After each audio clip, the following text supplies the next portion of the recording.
home brewers, craft brewers, beer lovers, beer drinkers. Get ready for an all-new experience in information exchange and beer culture. Your only source for live beer radio that brings expert brewers from around the globe right to your home. You're not just listening to broadcasters, it's the Brewcasters on the Brewing Network. Welcome back, Hopheads. It's week 4 at the Brewing Network. Yes. And this is the live show. The whole country, perhaps the world, live is tuned into you, Johnny P. And JC. And of course, welcome back this week, Dr. Scott. I didn't turn you on again, did I? I always do that to you, Dr. Scott. Bad better? Joke. There you go. I was practicing my intensity in my head before the show. You like that? You're intense, I'll tell you that much. Yeah. That's good. If you listen to one radio show this summer, it should be mine. Yes. That's all. How's everybody doing out there today? And you in the studio as well. Good, I hope. Doing well. Doing very well. We're drinking an IPA right now that was intended to be a blonde ale that was brewed in the style of a Helles. You failed. I failed. Not close. And it's good, but ended up with an okay IPA. we happy to talk about those IBUs with you today. Good thing, man. Course 101. Should have brewed this after we had this talk. Yeah, I totally should have. Well, the thing is that I brewed it once before, and it came out awesome. It was perfect. So you decided to screw it up. So I decided I should do it again and screw it up. And how'd you screw it up there? I don't really know. I think I didn't pay attention too much to the time, like how long it was in the fermenter, exactly what temperature it was at the first time, and it was really in a secondary fermenter for over 3 weeks on my back porch when it was still the end of winter, so the temperatures were real nice for it to just kind of sit back there cool, and I don't know, it just accidentally came out awesome. So this time around I couldn't replicate any of the fermentation temperatures or the times because I didn't mark all that down.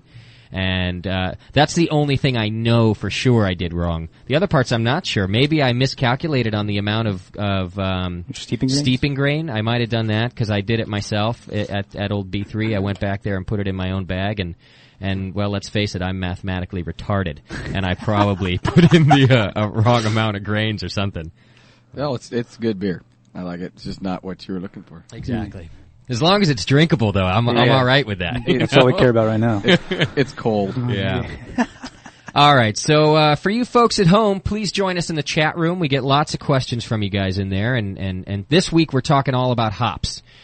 So if you want to get in on that, you can either reach us at 1-888-401-BEER, or you can go to the chat room and ask us questions from there. Last week we had a nice discussion with Morgan from EJ Fair, came in, and we talked a lot about mashing, and got a lot of good information out there. Awesome questions from the chat room. They really guided the discussion for us, so that was cool. Thank you, Morgan. Yeah, Morgan was awesome too. So this week there was lots of questions in the past couple weeks about hops and people just begging for a hop show.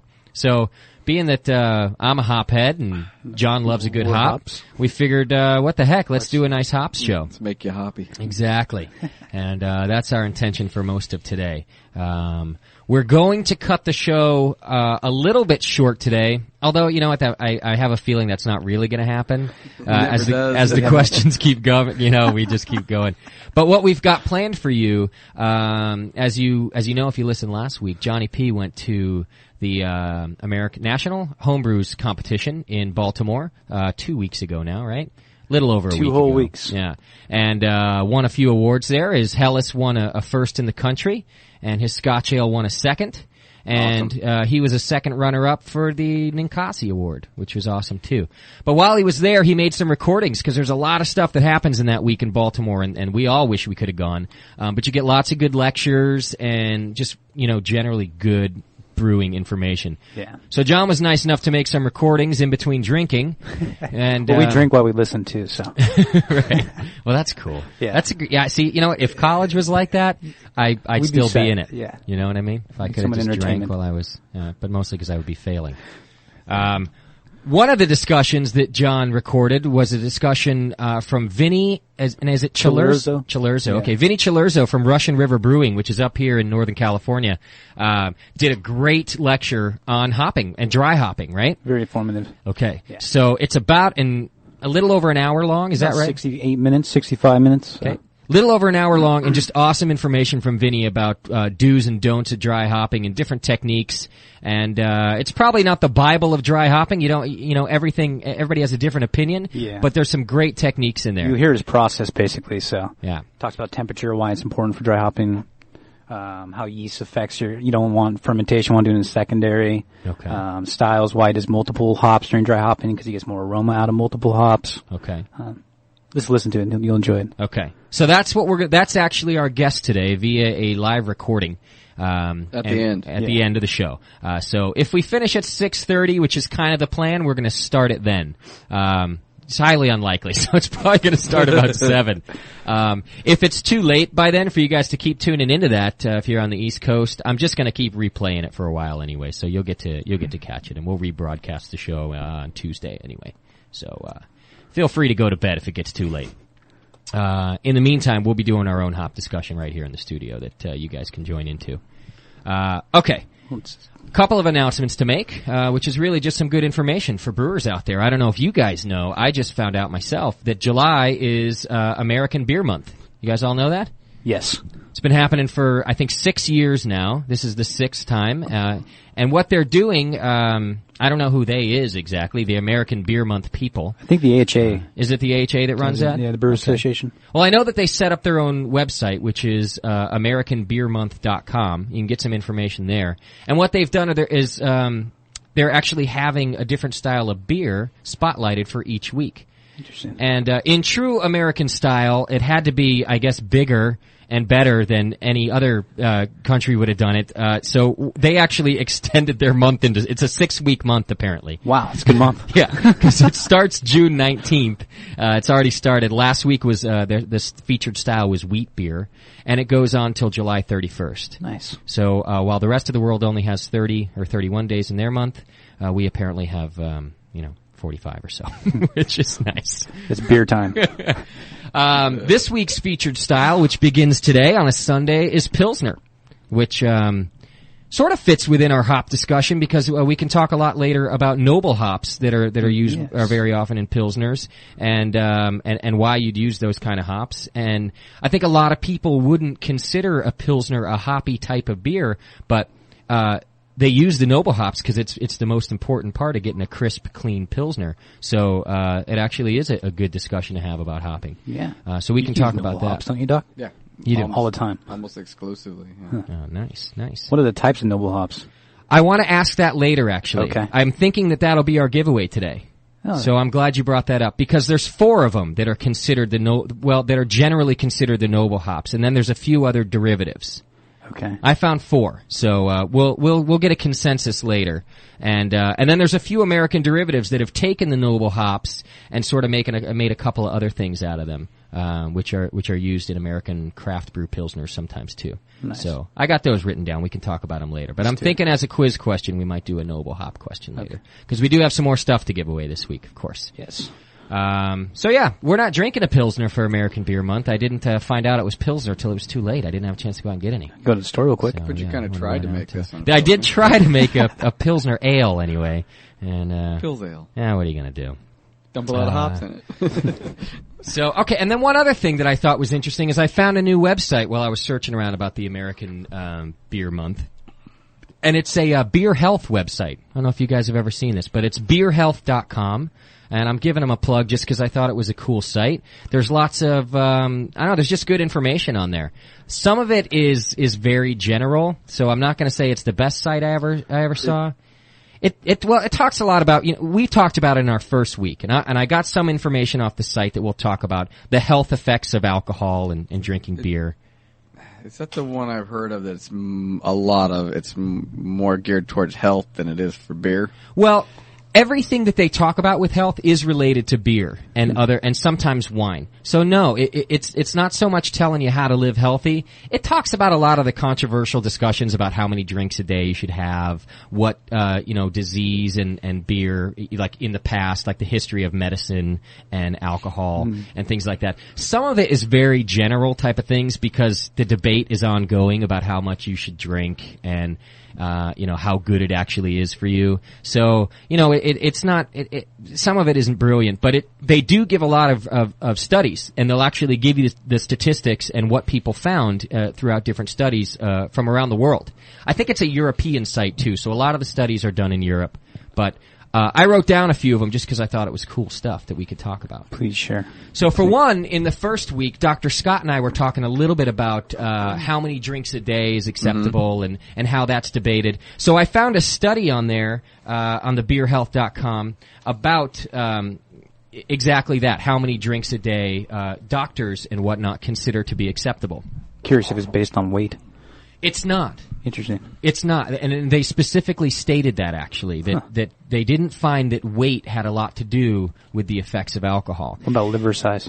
They didn't talk about that. But what it is really is, in general, it has nothing to do with beer. It's all the alcohol. Okay. It's all about the alcohol. It's the alcohol that has the both positive and negative effects on you. Although, you can talk about calories and things like that, but mostly what they're talking about in how many drinks a day you should have is the relation to diminished risk of heart disease. And hypertension. And hypertension, exactly. Lowering the risk. Although there's another study I found too, which I'll discuss, that doesn't have to do with heart disease. It has to do with diabetes.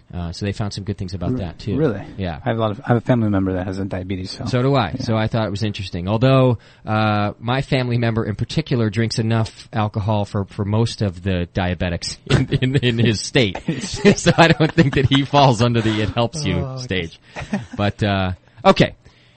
Most doctors debate that the average drinks per day one should have is 1 to 4. It's 1 to 4 drinks.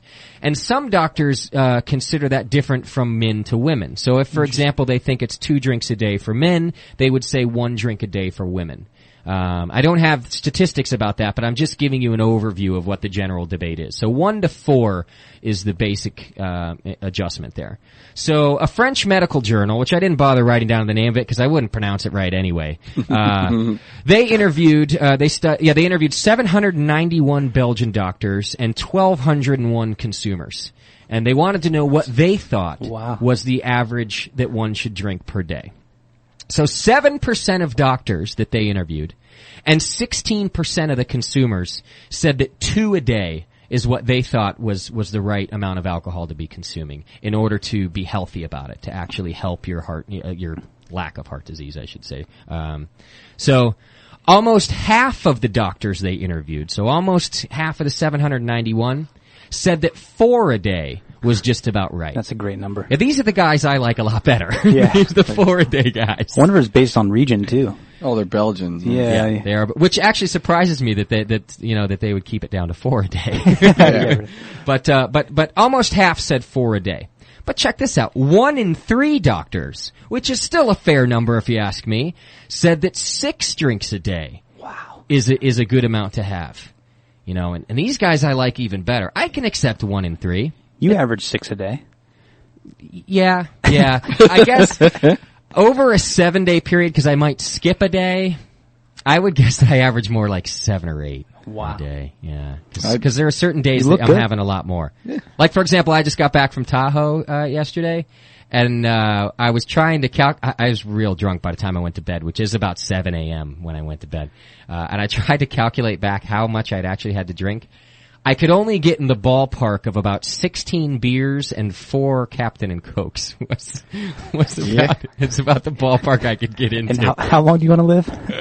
Well, I want to live a good quality of life. Quantity is not exactly what I'm going for. No, he's in his 20s. He still thinks he's indestructible. Yeah. Oh, I'm just still real dumb is what it is, I think. He's culling those brain cells. Yeah. Although not the slow ones, so the other ones can survive. There you go. I'll tell you this though, I had a scare in my family not too long ago. Heart disease is something that runs in my family. My brother's only 2 years older than me. He had a stroke right around Christmas time. And I found out that all of the men in my family have had either heart attacks or bypass surgeries and whatnot. They're not living short lives. They are living to be old.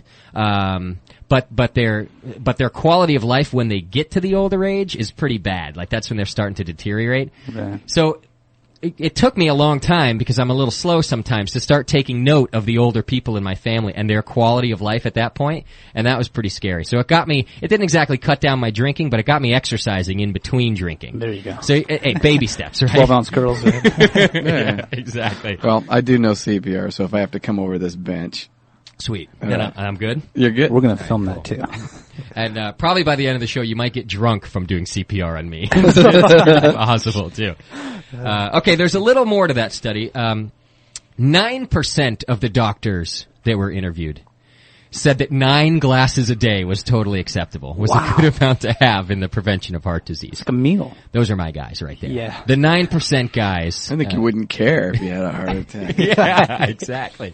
But really, I mean, if I had 9 glasses of wine, which to me is a completely different type of drinking, as far as your Well, buzz. I think it was just a dose of 1 glass of wine, 1 beer, 1 shot of hard alcohol. It's all the same, right. It's all the same. But I'm saying that I could have 9 beers and be in a lot better shape than if I had 9 glasses of wine. If I have 9 glasses of wine, pretty much my whole upper area of my body just goes numb. It really goes There numb. you go with that numb thing But I again. get that a lot. You could pretty much smack me across the face after 9 glasses of wine, We should try that. and I would have thought like a fly landed on it or something. I wouldn't have known.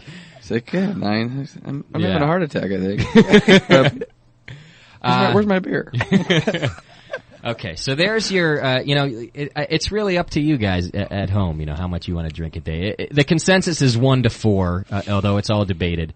Anything more than that, and, you actually go the opposite for your risk in heart Right. disease. You actually then increase your risk in heart disease.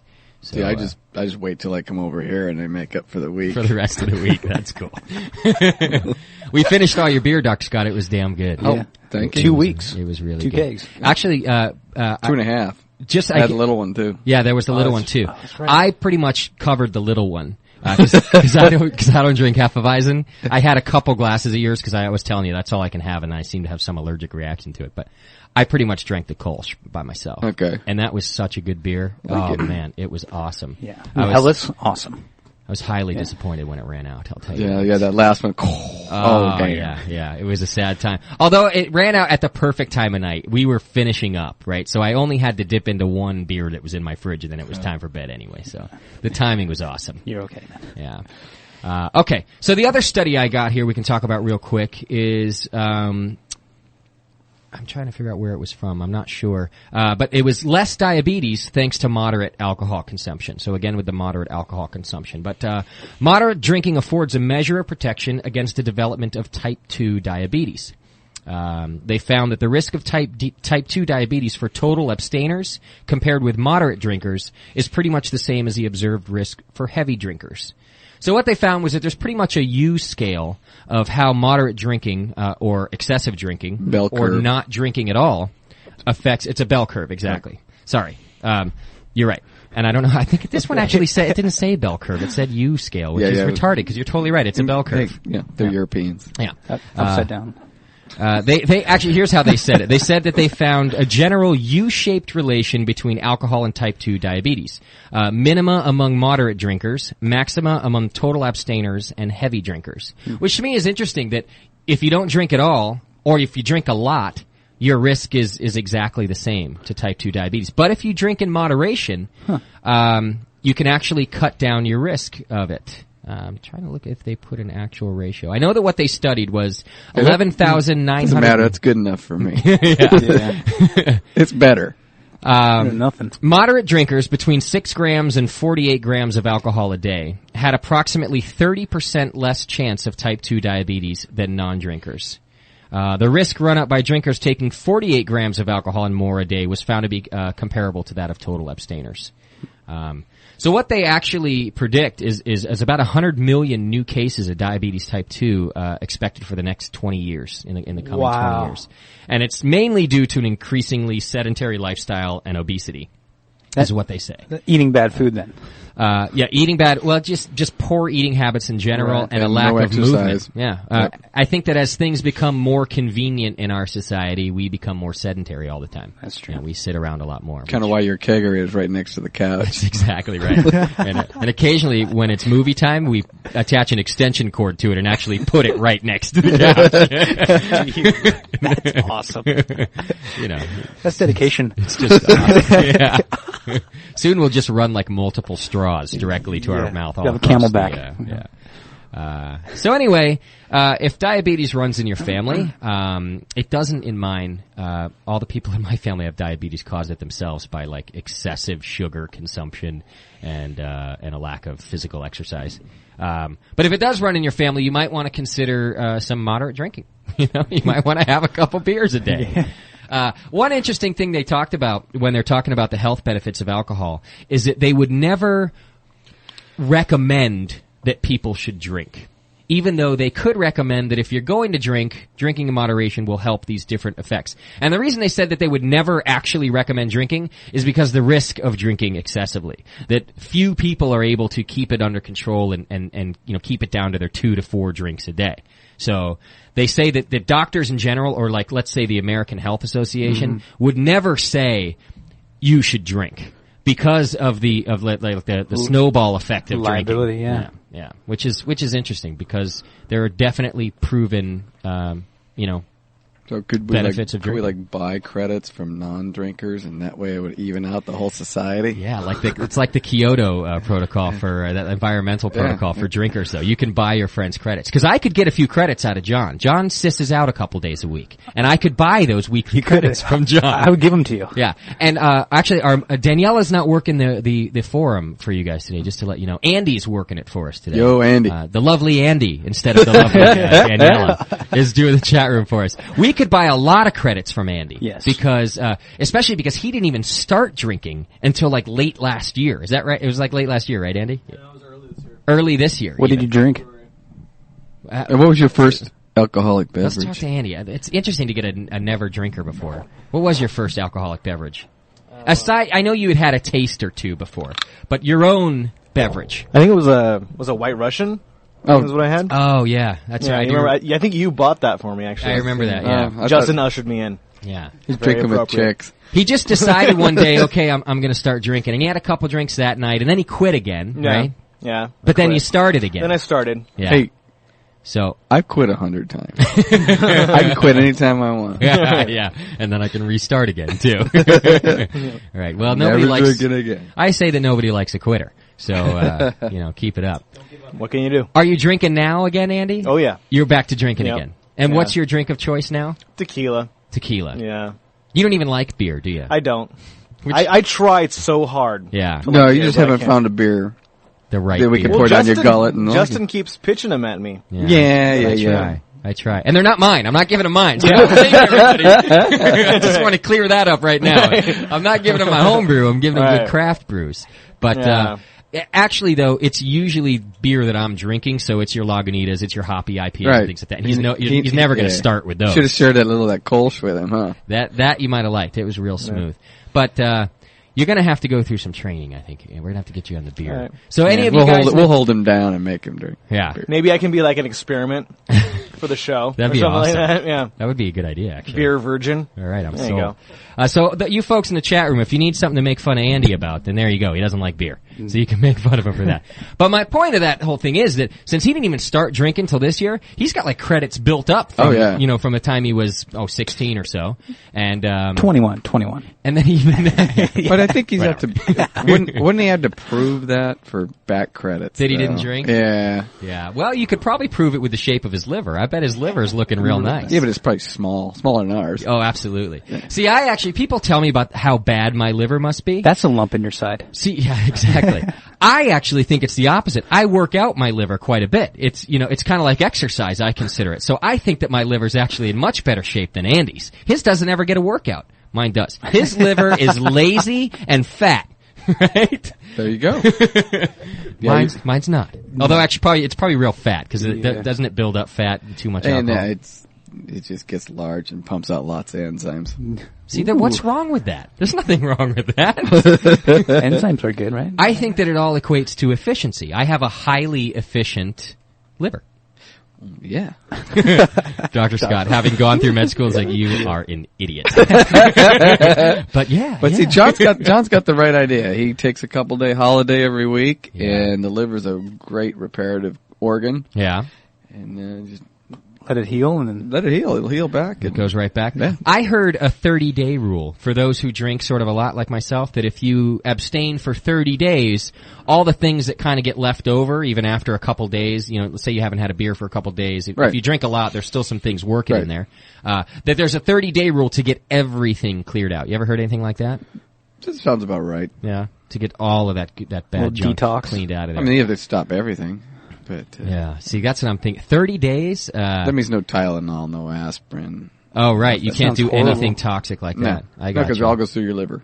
But I don't need much Tylenol or aspirin if I'm not drinking. That's right. Also, so it's kind of, they go hand in hand. We should try that. Do a test between us. I think the only thing that would get me to stop drinking for 30 days is if it were for the sake of the show, if the people were actually interested in what would happen to me. But I'll tell you, I'd be a grumpy jerk on the show if I would. I really personally don't want to see that. Yeah. I'd be a real grumpy jerk. You're nice now. Yeah. And I feel like I'm giving the wrong impression here. I'm not saying that I'm walking around drunk all day long every day of my life. I'm just saying I come home from work and I want to have a beer, right? And one turns into six. That's all. What do you do for work? I'm a bartender. As a matter of fact. When I'm not doing radio, I'm a bartender. So there you go. But I'm working on quitting that and just doing radio, which then is probably going to up my drinking to lots of good beer, a lot more hours of the day. But I just want to say that I'm not like walking around hammered all day most of the time. It's not like you got beer on your cornflakes, right? Exactly. No, I stopped that in college. You talk well. I mean, your speech is great. Right. So there you go. I do think about that sometimes, though. I know that your speech and that speech part of your brain is highly affected by alcohol, and there are some lasting effects to the brain in those areas from alcohol. Mm-hmm. And I'm like, my ambition about being a broadcaster or speaking for a living or doing anything like that is totally shot if that catches up with me, right? Yeah, and then then I can do nothing. I really. Oh, you could announce baseball. I can maybe do that, right? But other than that, I don't really have any other skills. You know what I'm talking about? I learned how to speak, and that's about it. So if that part ever catches up with me, I'm in trouble. So I'm just hoping it doesn't. You know? Sure. It won't. One can hope, right? Okay. I'd like to see somebody who had those effects catch up with them and compare to a normal brain, like a normal speech pattern and then a alcohol-abused speech pattern. I could probably just talk to my dad. Or just check you at the end of the hour. That's true. End of this year, we'll come back to you. Mm. All right. Well, it's still hot in the studio, folks. I've begun a sweat. How about you, Dr. Scott? I'm getting a little moist under the arms. It stays cool all day long, and then as soon as we pile in here, man, does it get hot. What are you going to do? All right. You guys want to start talking about hops? Let's go for it. All right. Let's get this hop discussion underway. I think at about the 6 o'clock hour is when we're going to be giving stuff away, so hang in there. We have buttons now, too. We got buttons to give away. Dr. Scott gave us. We got our first Brewing Network merch. Yeah, hey, Shrag. That's awesome. So whoever wins today, what we got to give away, gets a button to go along with it. Yes. Yeah, that's cool. That would be cool. You got to wear it, though. Every with day. Pride. Yeah, with pride. Or better yet, if your girlfriend or wife is a well-endowed woman, if you know what I'm saying, then she could wear it. Because then it gets more, we'll have exposure. To send you 2. Yeah, then it gets more better exposure. Advertising for you. We want good exposure out of those things. All right, let's start talking about hops. Johnny P has done some research for us, as usual. And I really encourage some questions from the chat room. Cool. Or calls. 888-401-BEER. 888-401-BEER. Yeah. Well, Doc, you know about B-E-E-R. Or if you can't spell, it's 2337. So, all right. What do you got for us, John? Doctor, why do we add hops to the boil? Oh, wow. Always a good question. Boil. Well, the whole idea of hops is so we can balance the malt sweetness with the bitterness from the hops. The boil actually takes the soft resins, the iso or the alpha acids, and turns them into isoalpha acids. The boil helps to change the molecular structure of the alpha acids so they can actually dissolve in the beer.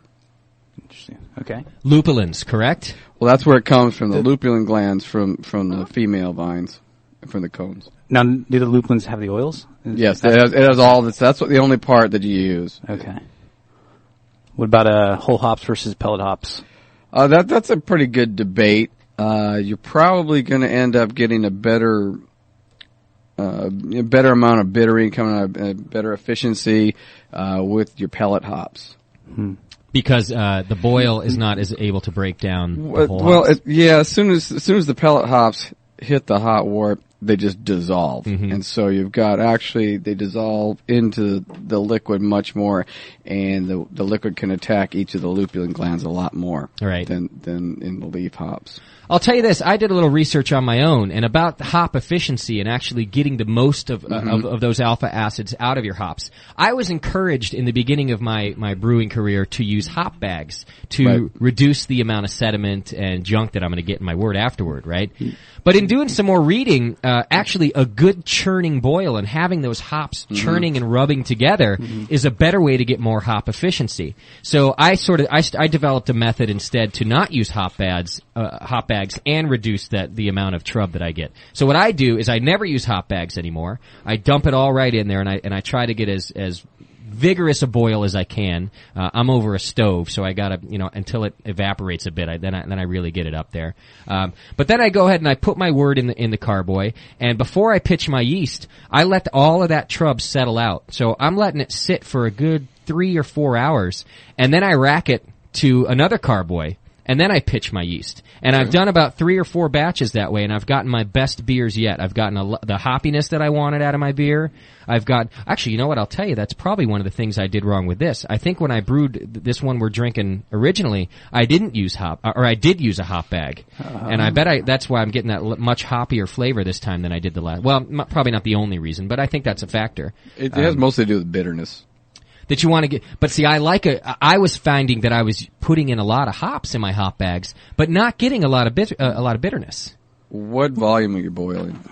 I'm starting with 4.5 gallons. And so maybe even a little more. Actually, I'm getting real close to 5 gallons. You're adding water back. And I do a 1.5 hour boil. Right. And what I do is, for the first half hour, I'm just trying to get impurities out of there, and at the end of that first half hour, I'll refill what's evaporated right back to the top of my kettle with water. Okay. And that will be the last time I add water. Then I do my 1 hour boil from there.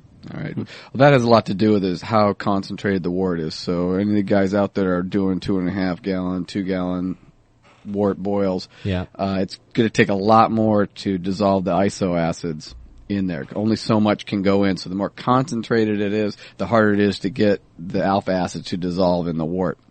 If you're having trouble getting it bitter enough, you'll see a big change if you get a bigger brew pot and do a full wort boil, because it's a lot less concentrated and it will go in a lot easier. Okay. I got a couple questions from the chat room. Nice. Sort of about the boil here. Here's one, a good one. I think this has to do with style. This person wants to know, do you add hops throughout the boil or just at the beginning and towards the end? It depends on the style, really, and what you want to do. Rule of thumb is beginning of the boil, 60 minutes or so at least, you're going to get the bitterness coming through. Right. After 30 minutes, it's going to be mostly flavor, and near the end, it's going to be aroma because of the different compounds and the way they come through. And the less amount of oils you're actually extracting from those hops, right? When you put it in a 60-minute boil, it smells like hops when you first put it in. That's all the stuff you're wasting. It all goes away because you can smell it. It just evaporates away. But the iso-alpha acids are the ones that's why you put it in early, so it can bitter. Okay. And it needs that boil to change the molecular structure so it can dissolve in there. Okay. But you're not going to get any of the cool, flavors and aromas out of it. You will to a point. Okay. But not as much. So you can really get a complex hop profile by adding a lot of different small increments all the way through.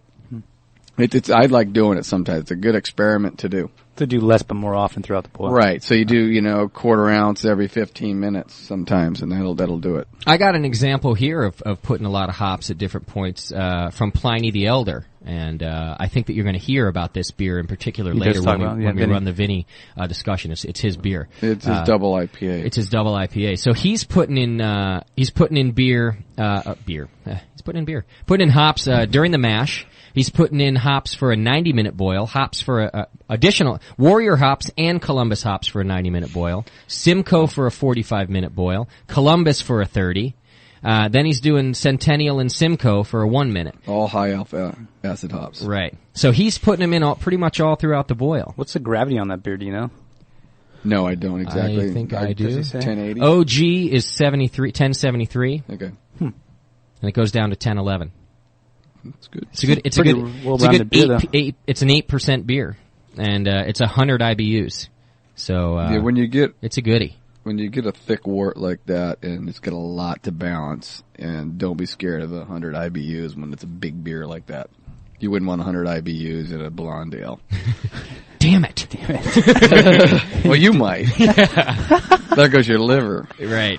How long will hops last in a freezer in their vacuum bags? That depends if you've never opened them. Okay. And that's a good point. Different hops will deteriorate at different rates. Okay. And there have been studies on them. Certain ones will last longer. And it's generally the cohumulone will oxidize off of that. Okay. What's the cohumulone? Yeah. What's that? It's one of the alpha acids. Oh, okay. And so it's tough. It depends on the type of hop. It really does. If you've never opened the bag before, and they've been like a B3, they put them in oxygen barrier bags sealed with nitrogen. They'll last a long time because they've been handled right, and in the freezer it's good. Once you have them open, you've got oxygen in there. If you seal them pretty well, you're probably pretty well off. So are we talking, when you say last a long time, are we saying less than a year, more than a year? Well, it depends. What you're mostly going to lose is your bittering qualities. All right. To them. You can still use them for flavoring and aroma. After a year? Right. A lot of the Belgian brewers, they use old hops because they want to get the oxidized alpha acids down, and when the beta acids start to oxidize, they take on more of a role in the bittering. It's a little bit different. Okay. And they want that kind of profile. So they want less bitterness, though. It's a different bitterness. Okay. Which is the whole thing on this one. Some people say IBUs are IBUs and bitterness is bitterness, but it's not. You can do side by side with things about where you put them in if you're doing first wort hopping, as well as, putting hops in the whole time. Could a home brewer tell by smell? Like if they had a year-old package? Yeah, then there's certain things that will oxidize down. You'll get what they call it cheesy kind of smell to them. If it's basically, it breaks it down into butyric acid and methyl butyric acid. That sound good. Well, that's the smell. That's the smell of dirty feet. Oh, okay. And if you smell that, you would never mistake that smell. Yeah, there you go, John. Smell those. Yeah, things. I think I got some butyric acid going on over here. And that's what keep that over there. So that will give you some things, but it kind of loses its potency over a while. But the main thing back to it is it depends on the type of hop it is. I've got some in my freezer that I've had in there for a long time. I date them and put them in there, put them in a couple of bags. Mm-hmm. I'm a little afraid to use them. Would a higher alpha acid be preserved better long term, or not necessarily? You got to make an old hop batch where you just throw them all. Yeah, into, I do that once in a while when I've got a lot of things left over. I just do the kitchen sink beer. Have you had one come out nice? Yeah. Well, you just plant it so it comes out nice, and yeah, it does. Cool. All right, I got a good question from the chat room here. Making a pale ale that calls for an ounce of Cascade hops for flavoring at 5 minutes left in the boil. Okay. Can you dry hop these in a secondary instead of doing that? Sure. I don't see why not. And what's the effect, the difference in effect? You could do both. You're going to get different kinds of flavor and aroma out of that whole thing. Now, when you say both, you're saying either or? And. So you could really do that 5 ounces of Cascade. It won't change the bitterness any. So whatever the flavor profile is, mostly at that point it's aroma. So even at 5 minutes, you're not getting any bitterness out of your No, hop then? not real. Nothing Okay. to speak of now. Okay. You know, it might add 1%. Fair but, enough. It might add 1 IBU at the most, but the Okay. flavor threshold on IBUs is about 5. Okay. So you won't notice it until you get a change of 5. I'm curious, if you add it to a dry hop, does the dry hopping actually break down the hop too, like it would during a boil? No, not at all. Okay. No, it's a whole different part of what's in there. The alpha acids will not go in when you dry hop. Okay. It all has to do with the oils and the hydrocarbons that are in there. Interesting. And that's what you want to do. And one of the things about putting it into the hot wort is, wow, it smells good when I put that in there. Well, that's all the stuff you're losing. Right. So you're going to lose some of it that way. Okay. That's why a hot back works so well, because it's a closed vessel and you're putting the hot wort over it to dissolve that into your beer. Right. Hold on with the hop back because I really want to talk about Okay. that. Yeah, I'm I curious. spoke to the first person. Man, I got to remember the name of the brewery. He was awesome. He was a cool guy, and I can't remember the name of his brewery. But he's up on the Russian River, and his name's Peter. And I talked to him last week. I was up at the Redwoods, and we stopped in his brewery. Made an awesome pale ale. And I asked him about dry hopping, and he looked at me and he said, "You know, I think dry hopping is gay." If you The brewer said that? Yeah. He goes, if you can't get the flavors that you're looking for out of the hops that you put in your boil, Well, it's aroma. then you've done something wrong. Well, the aroma too. He said, if I don't get the proper hop aroma and taste that I want, then I adjust what I put into my boil. Now, the one thing he would agree with, which again I want to save till later, is a hop back. He loved the idea of the hop back, and he discussed it in a couple different parts, not just in transferring the wort, which again we'll talk about. I just want to take a little break, then we'll come back and how about we talk about hop backs then. And I got another good question we'll answer about the relationship between astringency and bittering hops. Okay. So I want to talk about that when we got. I need a beer. It's a little hot. Take a quick break. We'll come back and talk more about him thinking dry hopping is gay, which is the first time I've ever heard that. Gay. I just looked at it and went, huh. So anyway, well, give us a quick break. We're going to come back and talk about hop backs, dry hopping being gay or not gay. You can contribute to that discussion. Hey, it's just hopping. It's man. just hopping. It's hopping. All right, you are listening to the Brewing Network. We'll be right back. The Brewing Network. Saving your life. One beer at a time. Woo! Oh, snap. All right. It's your AC. Got a little excited there. Stumptown Brewery is the name of that brewery I was talking about. And, just wanted to name him. And I want to say, while I said that, you know, he doesn't agree with dry hopping, his beer is awesome. So, to each is their own, and he was a cool guy. I'm actually hoping he comes in the show. He's an Australian, and he basically just made fun of me the whole night. He liked my friends a lot. I was there with my two friends from Germany. He gave them t-shirts, and he just made fun of me. You don't see that every day. But if you're with an Australian, that's a good sign. That means he likes you, actually, if he feels he can make fun. He kept calling me like a hip-hop guy. Said he actually, when I finally introduced myself to him, because I wanted to talk to him about his beer, it was good, and I wanted to see his system. After he showed it and we talked beer for a while, he was getting ready to leave, but then got all excited about his beer when I started talking to him. So then he had to have another beer, and he goes, and you too. yeah, and exactly. And finally he goes, well, I'm glad you came and talked to me, because I was going to throw you out of my bar, because I didn't know who the hell you were coming in here all hip-hop looking. I didn't even listen Give to your hat hip-hop. back on I don't know backwards? what you're talking about. I really don't know. I think he just has a stereotypical view of, I don't know. That you look like Eminem? I think I was a little too fashionable. He does, yeah. Yeah. Like a hairy M&M. Yeah.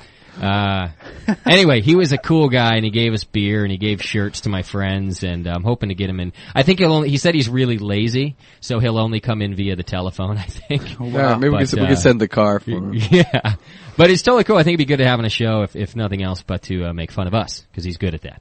So, but his beer was good, and he didn't agree with dry hopping, and I do. But he did agree with, like I said, hop backing. And I'll discuss a couple of the ways, I'll mention a couple of the ways that I talked about dry hopping or hop backing with him, and then we can get into that discussion.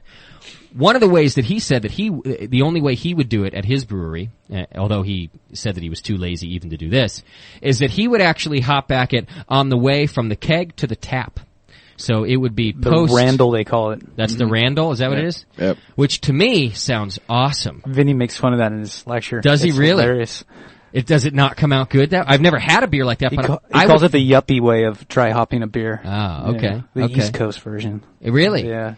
Huh. Because I think it sounds like a great idea. You get that fresh hop flavor right there out of it. I think it makes sense, but you definitely want to replace it every day. Okay. You know? Right. He talks about dry hopping only, like you can actually have a good aroma for about 5 to 7 days. After that, it just goes straight downhill. Okay. So, The other way that we mentioned that night I was talking to this guy was to dry hop on the way from your fermenter to the keg. So it's done fermenting, you're ready to even after his bright tank, he would do it from his bright tank to the keg that he was going to pour out of. He would do the hop back there. And then the third way is just what you said before the break, Dr. Scott, where you would actually take your wort On the way to the chiller. On the way to, oh, okay. Or you can recirc right Gotcha. into that. Okay. recirculate your whole boil?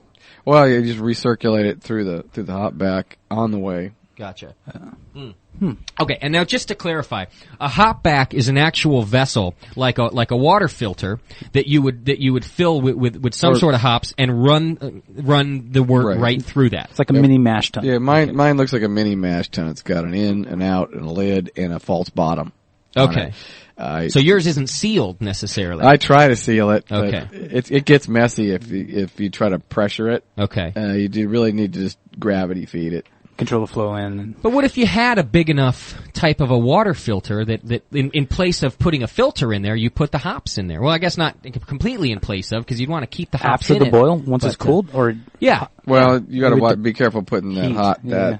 that hot wort through that plastic. But theoretically, it could be done if the wort wasn't. And it might be theoretically it wouldn't get the hydrocarbons out of the hops as well either. Okay, now that was my question, because to me it sounded like an efficient way to do it. One of the things it's good about it's a closed vessel, so Right. you don't lose all the aromatics into the steam into the boil, and it gives Yeah. it a chance to dissolve before it just goes into the air. Okay. Which is actually one of the cool things about first wort hopping. Right. You give it a time before it starts to boil. When it's in the mash, to dissolve a lot of the stuff into the mash, and has a chance to oxidize and be more soluble, Okay. and it will come out at the end. is there an amount of time that it takes for hydrocarbons to actually break apart? It depends on the temperature Okay. of what you've got. But if you're coming out of a boil, you're 212, let's say. Right. That's hot going through your hot back before your chiller. So it probably would break down. Yeah, as long as you keep the lid on it, Right. like with a hot back. No air exposure. Right. Okay. Because you don't want it to volatilize into the steam and smell real good in the brew house. Right. Right. And that's what the hot back's a closed vessel, so it just keeps circulating through there and lets it dissolve back into the wort. Right. That's really interesting, you mentioning several times about, if you can smell it, it's a bad thing because it's not Right. staying in your It's beer. not staying in your beer. Because I never would have thought, I would have thought, well, it's just aroma, but it's not losing anything. And I'm always loving it when my beer smells real good. Right, when you're doing it, yeah. Yeah. But I guess it makes sense that in order for it to smell good, it has to be releasing things. Right. And you don't want that released outside of your Especially beer. at the late wort. Or Right. the late hopping additions, because that's why you put it in there. Okay. Especially at the end of the knockout when you're turning off the heat, throw it in there, and that smells great. All the steam's coming up. Yeah. Well, how much is staying in there? Some. Yeah. I guess you could get around that by pumping in more. Right. But Would you add more aroma to compensate for your loss if you Right. Okay. Vinny was talking about a hop precipitator where you actually do like a tea. You steep the hops, but you keep the lid on. Right. And then you have like a gallon or 2 gallons of water, and that keeps all that aroma in that solution of water. And Okay. then you run your beer through that, and that goes into your fermenter. Gotcha. All right. There's a lot of ways, Yeah. and most of them have been thought of, and lots of cool ways to do it. Yeah. But a closed system is really beneficial Right. in that sense. Have an entirely closed system, which I have nothing near a closed system. Well, you could, by dry hopping, you're going to get a lot of it, You too. get it back. Right. Okay. Yeah. And do you add yours to a secondary or to your primary? I add it to the secondary, although after Morgan was in here last week, and there was a bit of discussion about what you heard from Vinny and what Morgan had to say, because Morgan has no problem dry hopping at the end of fermentation, right in his primary. Well, and I really liked the idea, actually, to be honest, just because it's a lot easier than going to my set. I'm basically racking 3 times if I do a secondary hop. It doesn't really matter when you do it. They call it put it in the secondary because the primary fermentation is done. Right. What you don't want to have is a vigorous fermentation and have the CO2 scrubbing the whole thing out, and you're going to lose a lot of the aroma coming out with the CO2. Okay. So once that's died down some, sure, throw it in there. All right. But then you've got to let it sit for a week or 2 on the nasty trube. Which is saying bad. Dead yeast. Yeah, dead yeast, hop break, things like that. Right. So you're better off putting it into a secondary. Well, with Morgan, he's got a conical. He vents the bottom out, takes all the sludge out of the bottom, then he puts it into that. But he's got the right idea. He dry hops at the end of fermentation. Right. But then he's not worrying about the off flavors from the trub because he can get it out of his conical. Right, he can get it out of the conical. Yeah, so that makes So sense. it's a matter of how long is the beer in contact with that trube. Yeah. But you got to have it in contact with the dry hops. Okay. Now that makes sense. All right, I got a couple more questions from the chat room. Why don't we get to these? That's radio. I talk with my hands a lot. I had to get over doing that too. Helps me I still do understand. it sometimes. Yeah, it helps them understand. Let's get back to that question I said we'd talk about. Can you explain the relationship between astringency and bittering hops? How you guys feeling about that? Okay, how do we figure that one? And I'll tell you, you got to really clarify it for me too, because what's astringency again? Well, generally it's tannins, and you're going to get tannins coming in with the hops too. Okay. But generally those are all going to be boiled away when you're boiling them. If you put a lot of hops in at the end, you're going to probably get some tannins coming through because you don't have a lot of boil to drive those off. Okay. Now, if we're talking about a coarse bitterness, that's a little bit different. It's not necessarily tannins. It's not really astringency as much as it's the coarse bitterness. All right. And you're going to get that with different kinds of hops. What you want to look for is a hop with a low cohumulone level. Okay. Some of the higher alpha ones, like Magnum's a good one, and Columbus too. They have a low cohumulone level. It's one of the 3 soft resins, that alpha acids. Okay. And the cohumulone is one of the more soluble ones. It's the most soluble one, so that's going to go into solution the best. Okay. But it's also got one that's got more of a kind of a rough bitterness to it. Right. So these different cohumulones are actual flavor to a hop, or They're the bitterness? bitterness. It's all in the palate of how it's the senses figure on it. Do you want like they're talking about smooth bitterness, Yeah. as opposed to rough bitterness. Okay. So if you use a lot of high alpha hops to get your bitterness is bitterness, that. Where when you're doing a nice delicate lager, they use the lower alpha acid hops. lower alpha acid hops, which are they're lower in cohumulone. Okay. But that's an actual acid, part of the alpha acid that adds bitterness to a hop. Right. There's 3 of them. 3 of the alpha acids. There's humulone, cohumulone, and adhumulone. Say those 3 times fast, please. Yeah. 3 beers too. Yeah. The noble hops are what they say they're smoother, Okay. and so they have a lot less cohumulone in them as a percentage. Okay.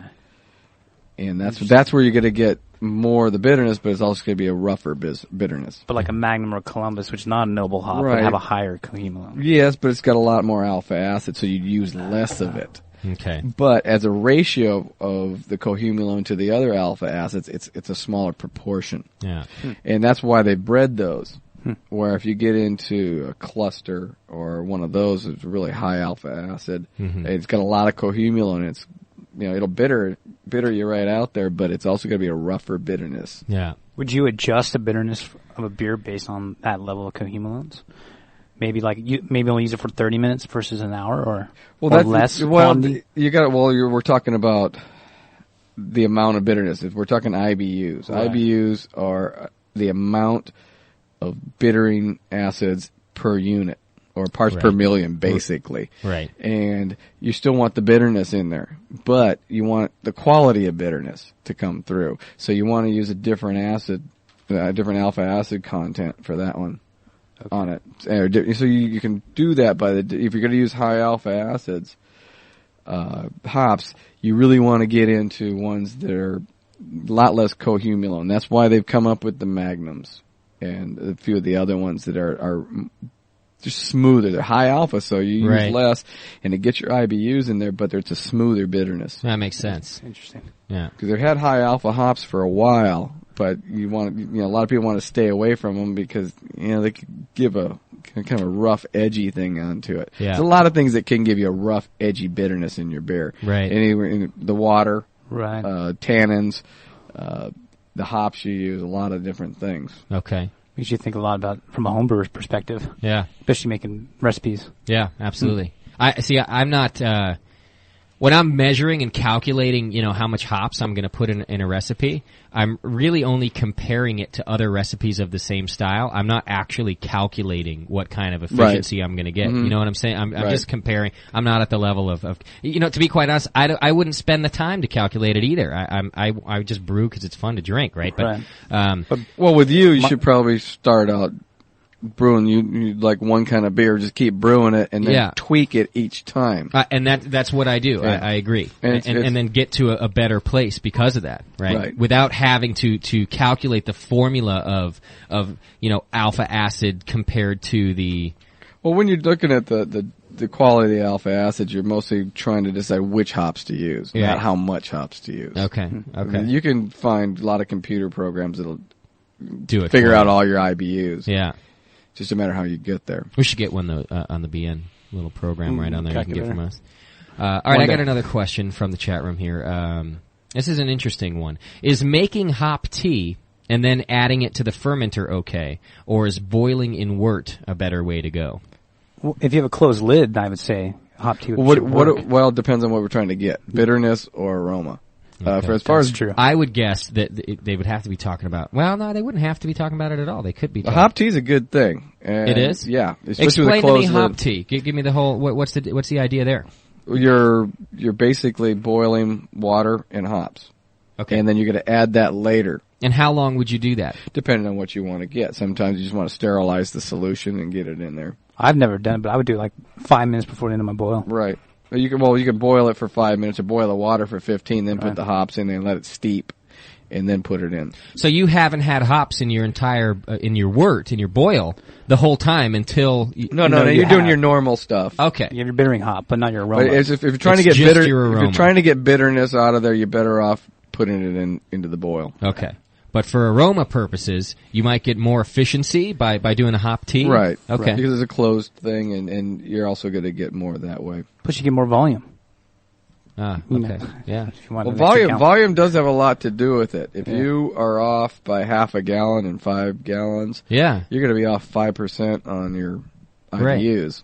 See, that's an awesome idea for me because I got a 5-gallon kettle, right? If you're going to add water back, you might as well add hop water, exactly. Hop tea to it. So for my 5 and my 1, if I'm doing a 5 minute and a 1 minute, I should be doing a hop tea to get some volume back in there. Right, and it's a very dilute solution, so it will dissolve a lot easier than a very concentrated wort. And are you then okay? So you got your hops in there. In my case, I got my pellets in there, and I'm boiling that water, right? And then I'm just running it through a strainer.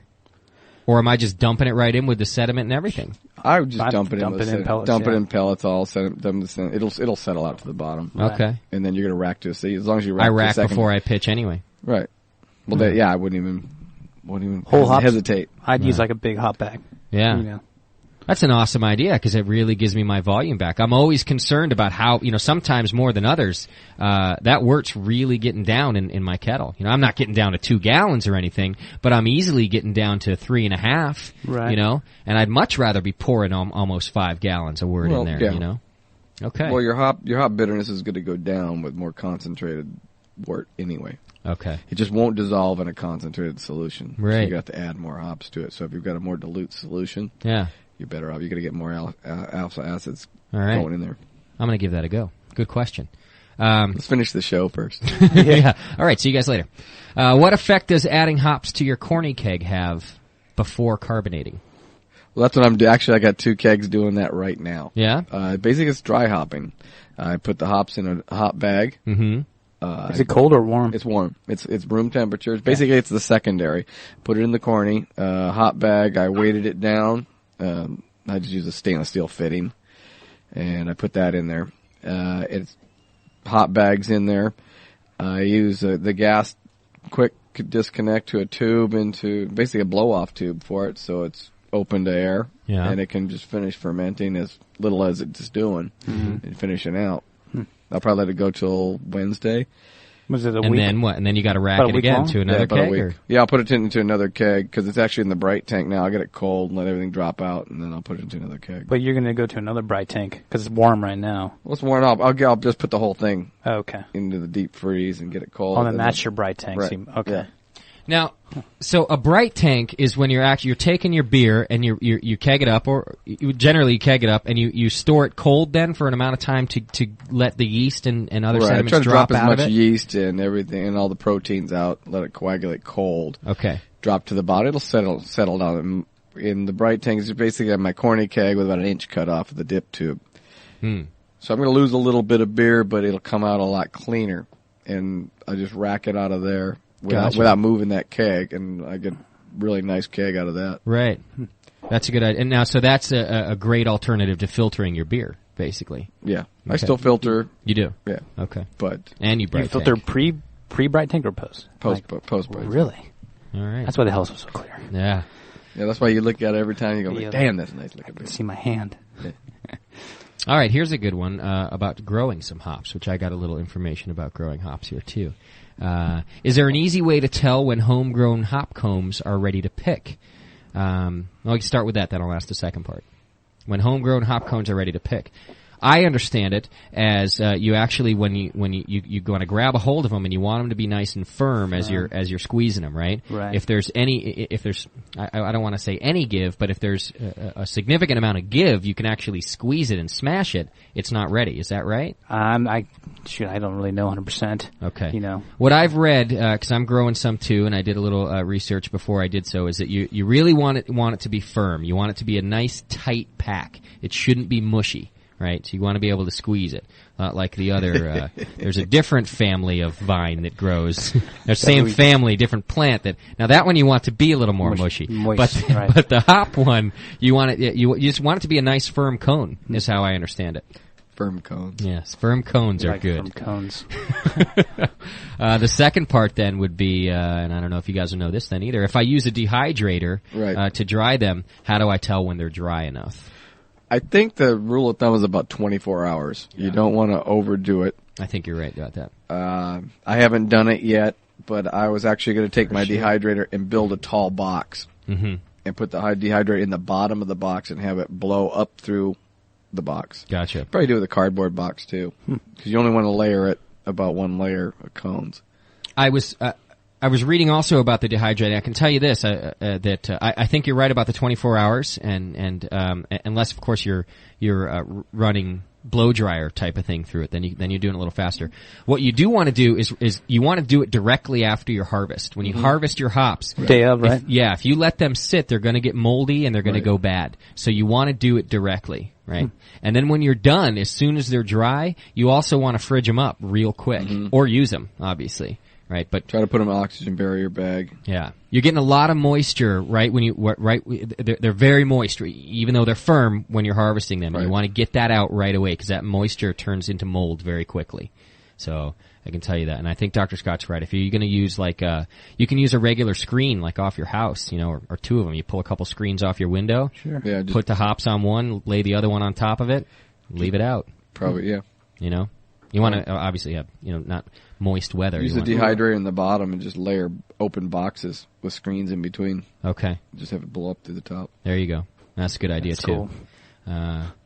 I try that. Just some hop information in general, since we're talking about harvesting them and stuff. I was finding out some statistics about hops today.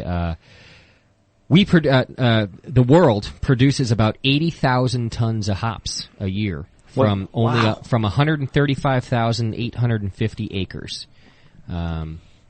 So is there a percentage of region too, like America versus? I didn't get a percentage, but America is a very, very small percentage. Wow. And it mostly includes Washington. Yeah, like Washington is our biggest. Oregon, producer. Washington, and a little bit of Idaho. Yeah. Oh, Idaho too. Okay, Yeah, a little bit. I know that even Oregon, I think, pales in comparison to Washington. Yeah, it does. But they do. Valley is almost all hops. Yeah.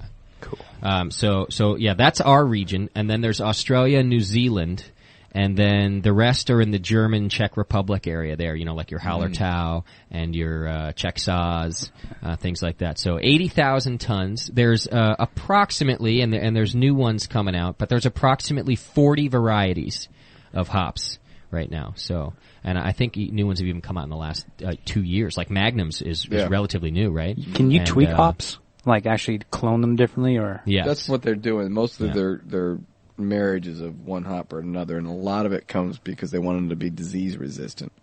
Yes, which they've not done yet. There is no known disease resistant hop. Yep. But they're also you do it as I mentioned at the beginning of the show to get noble hops over here out in the West. They'll do the same thing, like Mount Hood, for example. Mount Hood is a derivative of noble hops. They've taken strains of that and tried to get our own over here to try to get some new flavors. So you'll find a lot of craft pilsners made with Mount Hood. And there was another one in there too, although Vinny talks about Anheuser-Busch. They use Willamette, but now they're going to Glacier because they stopped using Willamette because they found that it actually adds metallic flavor to the beer. Mm-hmm. So, well, when your beer doesn't taste like much, that's true. Everything comes out. I had some other stats here about the hop production too. Your average hop vine is 12 to 20 years of production. And that 20-year deal is part of the reason we started to make some Mount Hood and things like that out here too, to get some new strains going. But yeah, 12 to 20 years. That's a pretty good heck of a plant. Yeah, to be going for 20 years. They can get up to 24 to 25 feet high.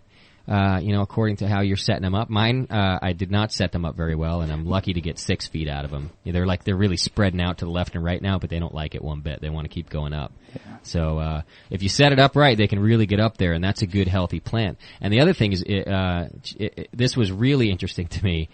In the most favorable conditions, and with a really healthy vine, they can grow up to 35 inches a day.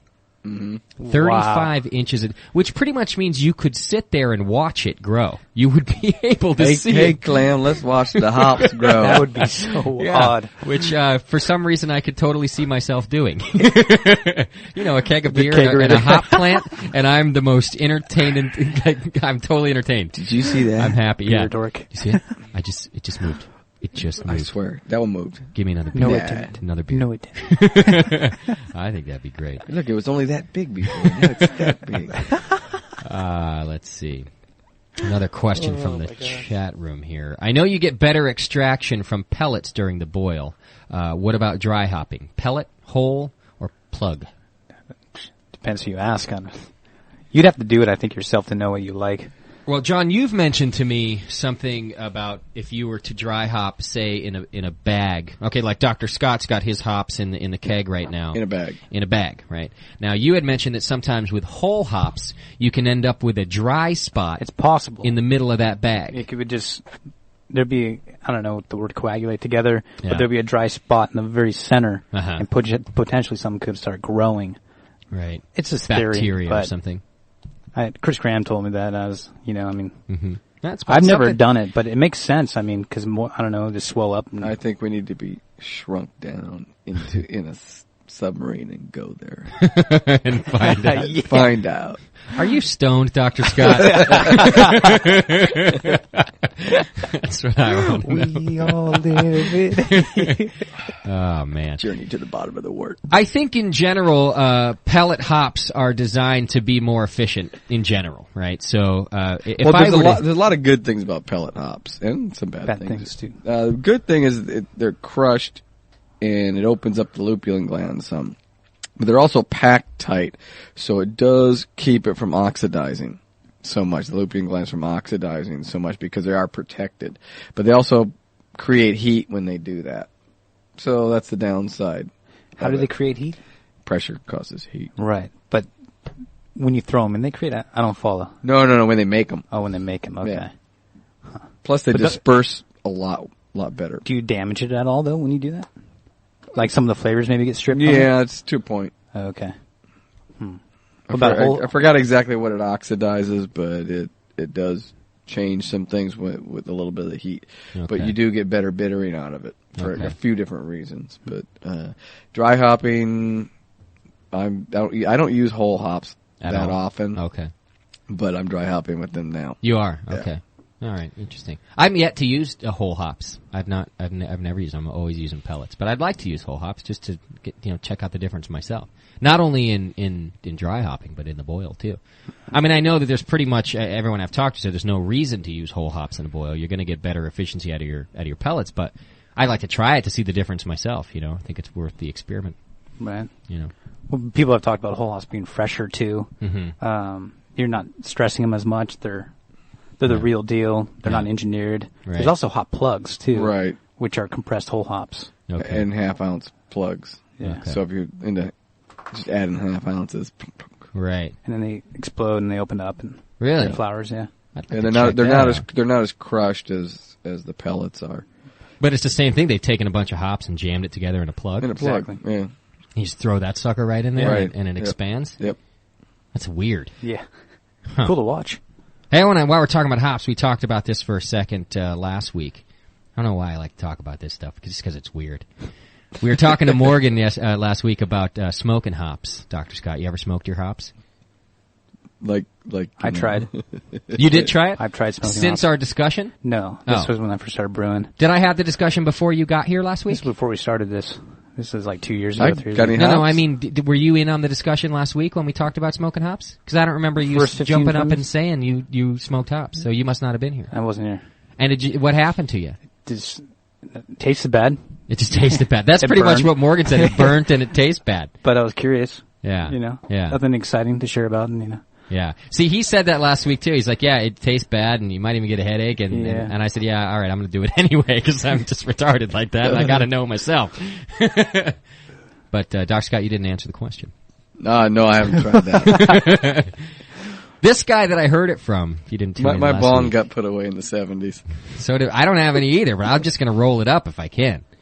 Mine got put away in the late 90s, I threw mine away. in the early 2000s.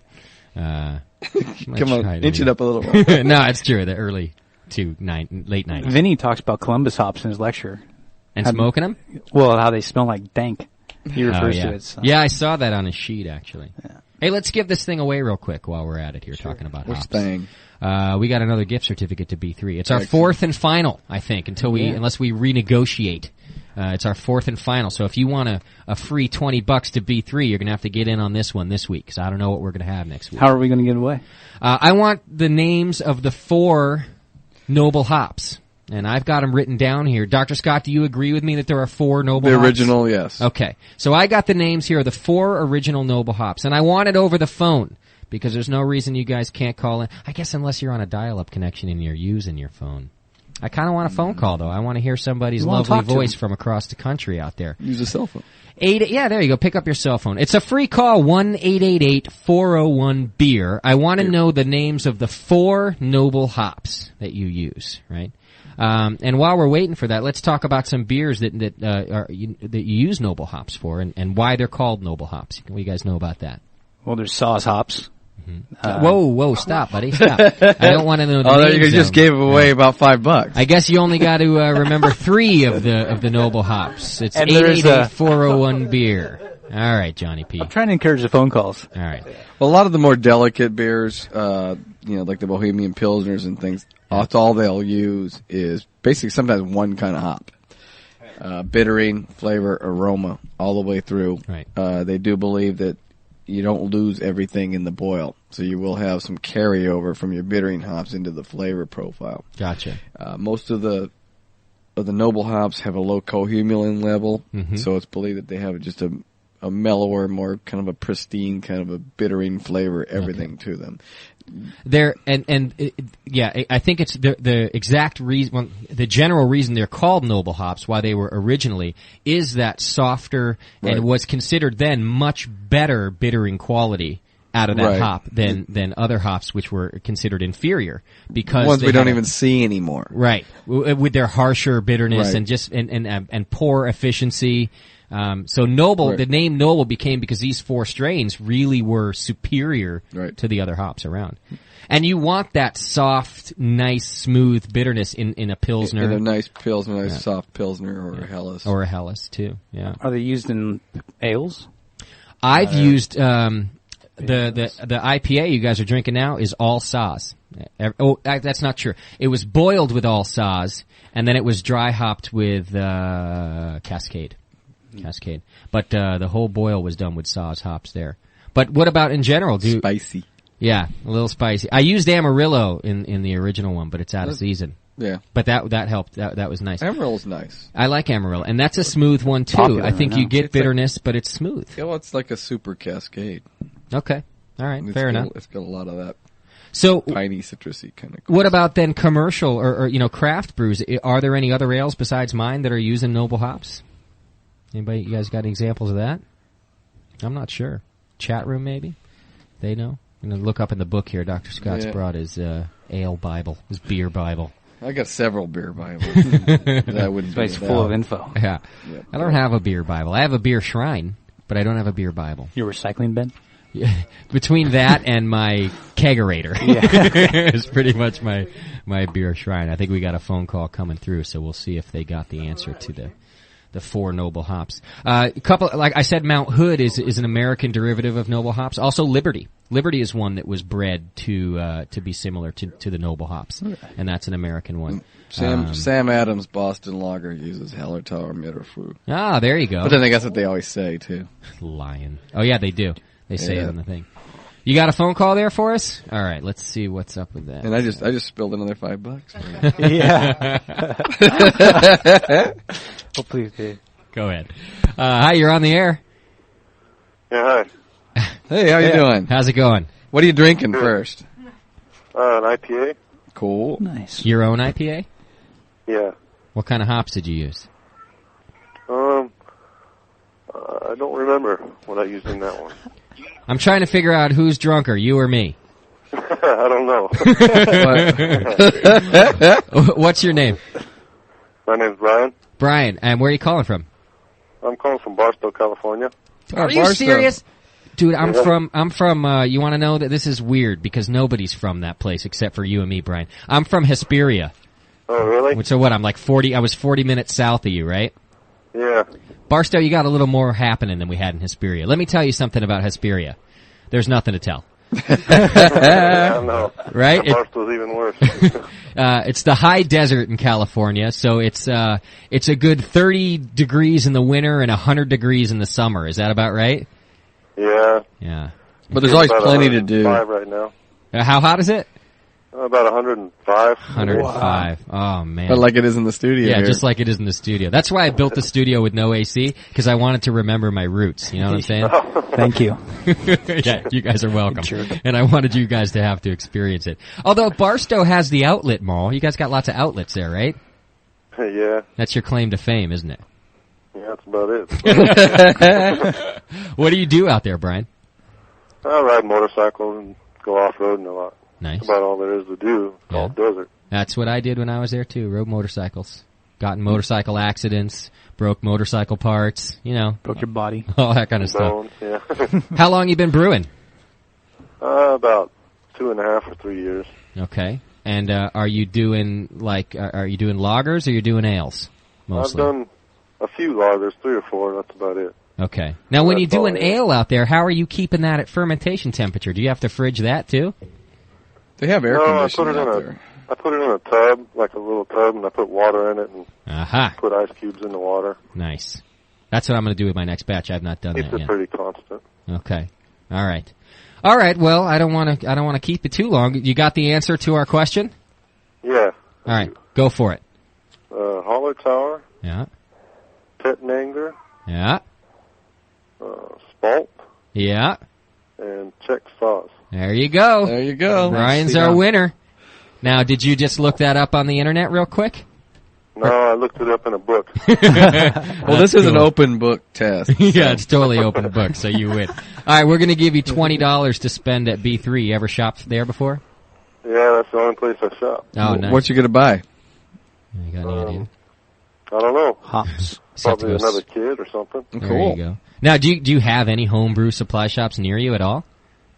That's the closest one in Riverside. Oh, that's right. They have the location in Riverside, too. Man, that's rough. Yeah. That is See, I'm so spoiled. You too, Dr. Scott, because we drive around the corner and there it is. There it man. is. Yeah, I lots went of down there yesterday, but I usually order online. Carl treat you. Not from that Carl guy, right?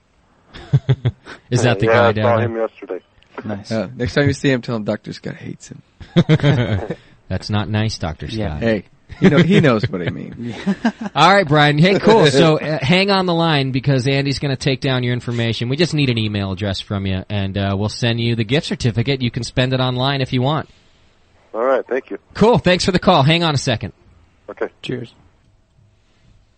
All right, cool. So we give a little. That's awesome. A little desert guy's getting the certificate. I'm feeling good about that. Yeah. Yeah. There's something about desert kids and dudes. We stick together. We got a bond that nobody else has. Got to be hard to brew in an environment like that. Yeah. I was definitely not a brewer then. I drank a lot of beer I was there. wondering why you were a little off. Yeah, that's why. Oh, that's the other thing about desert people are weird. I mean, Yeah. no offense, Brian. I'm just as weird as you probably are. But there's just something about it's the high altitude because you're in the desert, but you're at like 5,000 or 4,000 elevation, which is just weird in itself. Who puts the desert on top of a mountain? Right. Right? But, Who does? I saw that movie. Hysteria's Chainsaw Massacre. yeah, that's pretty much it.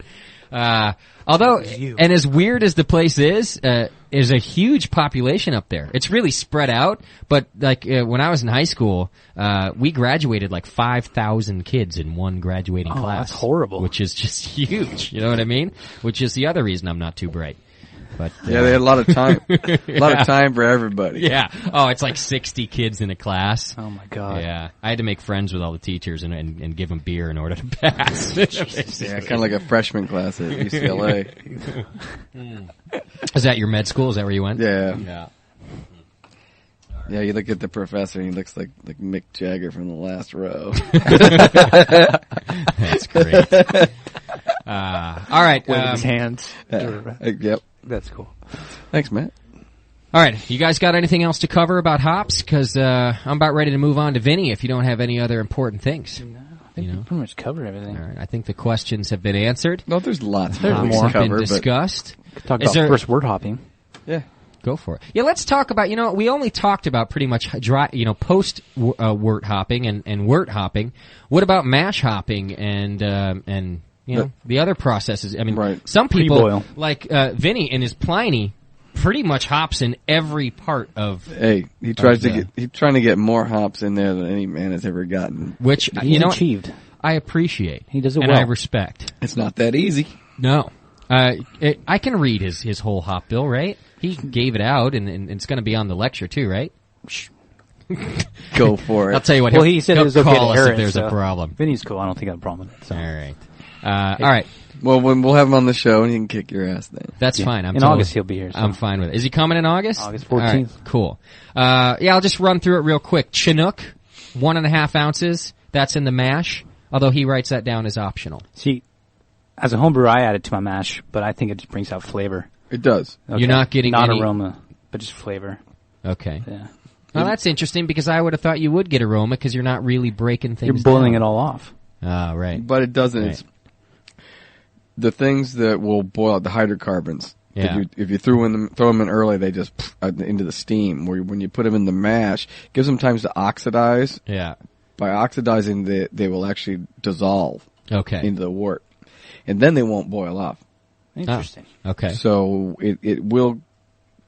It's a palate thing, and it will give you a nicer, softer kind of bitterness to it and a flavor. But you can get it.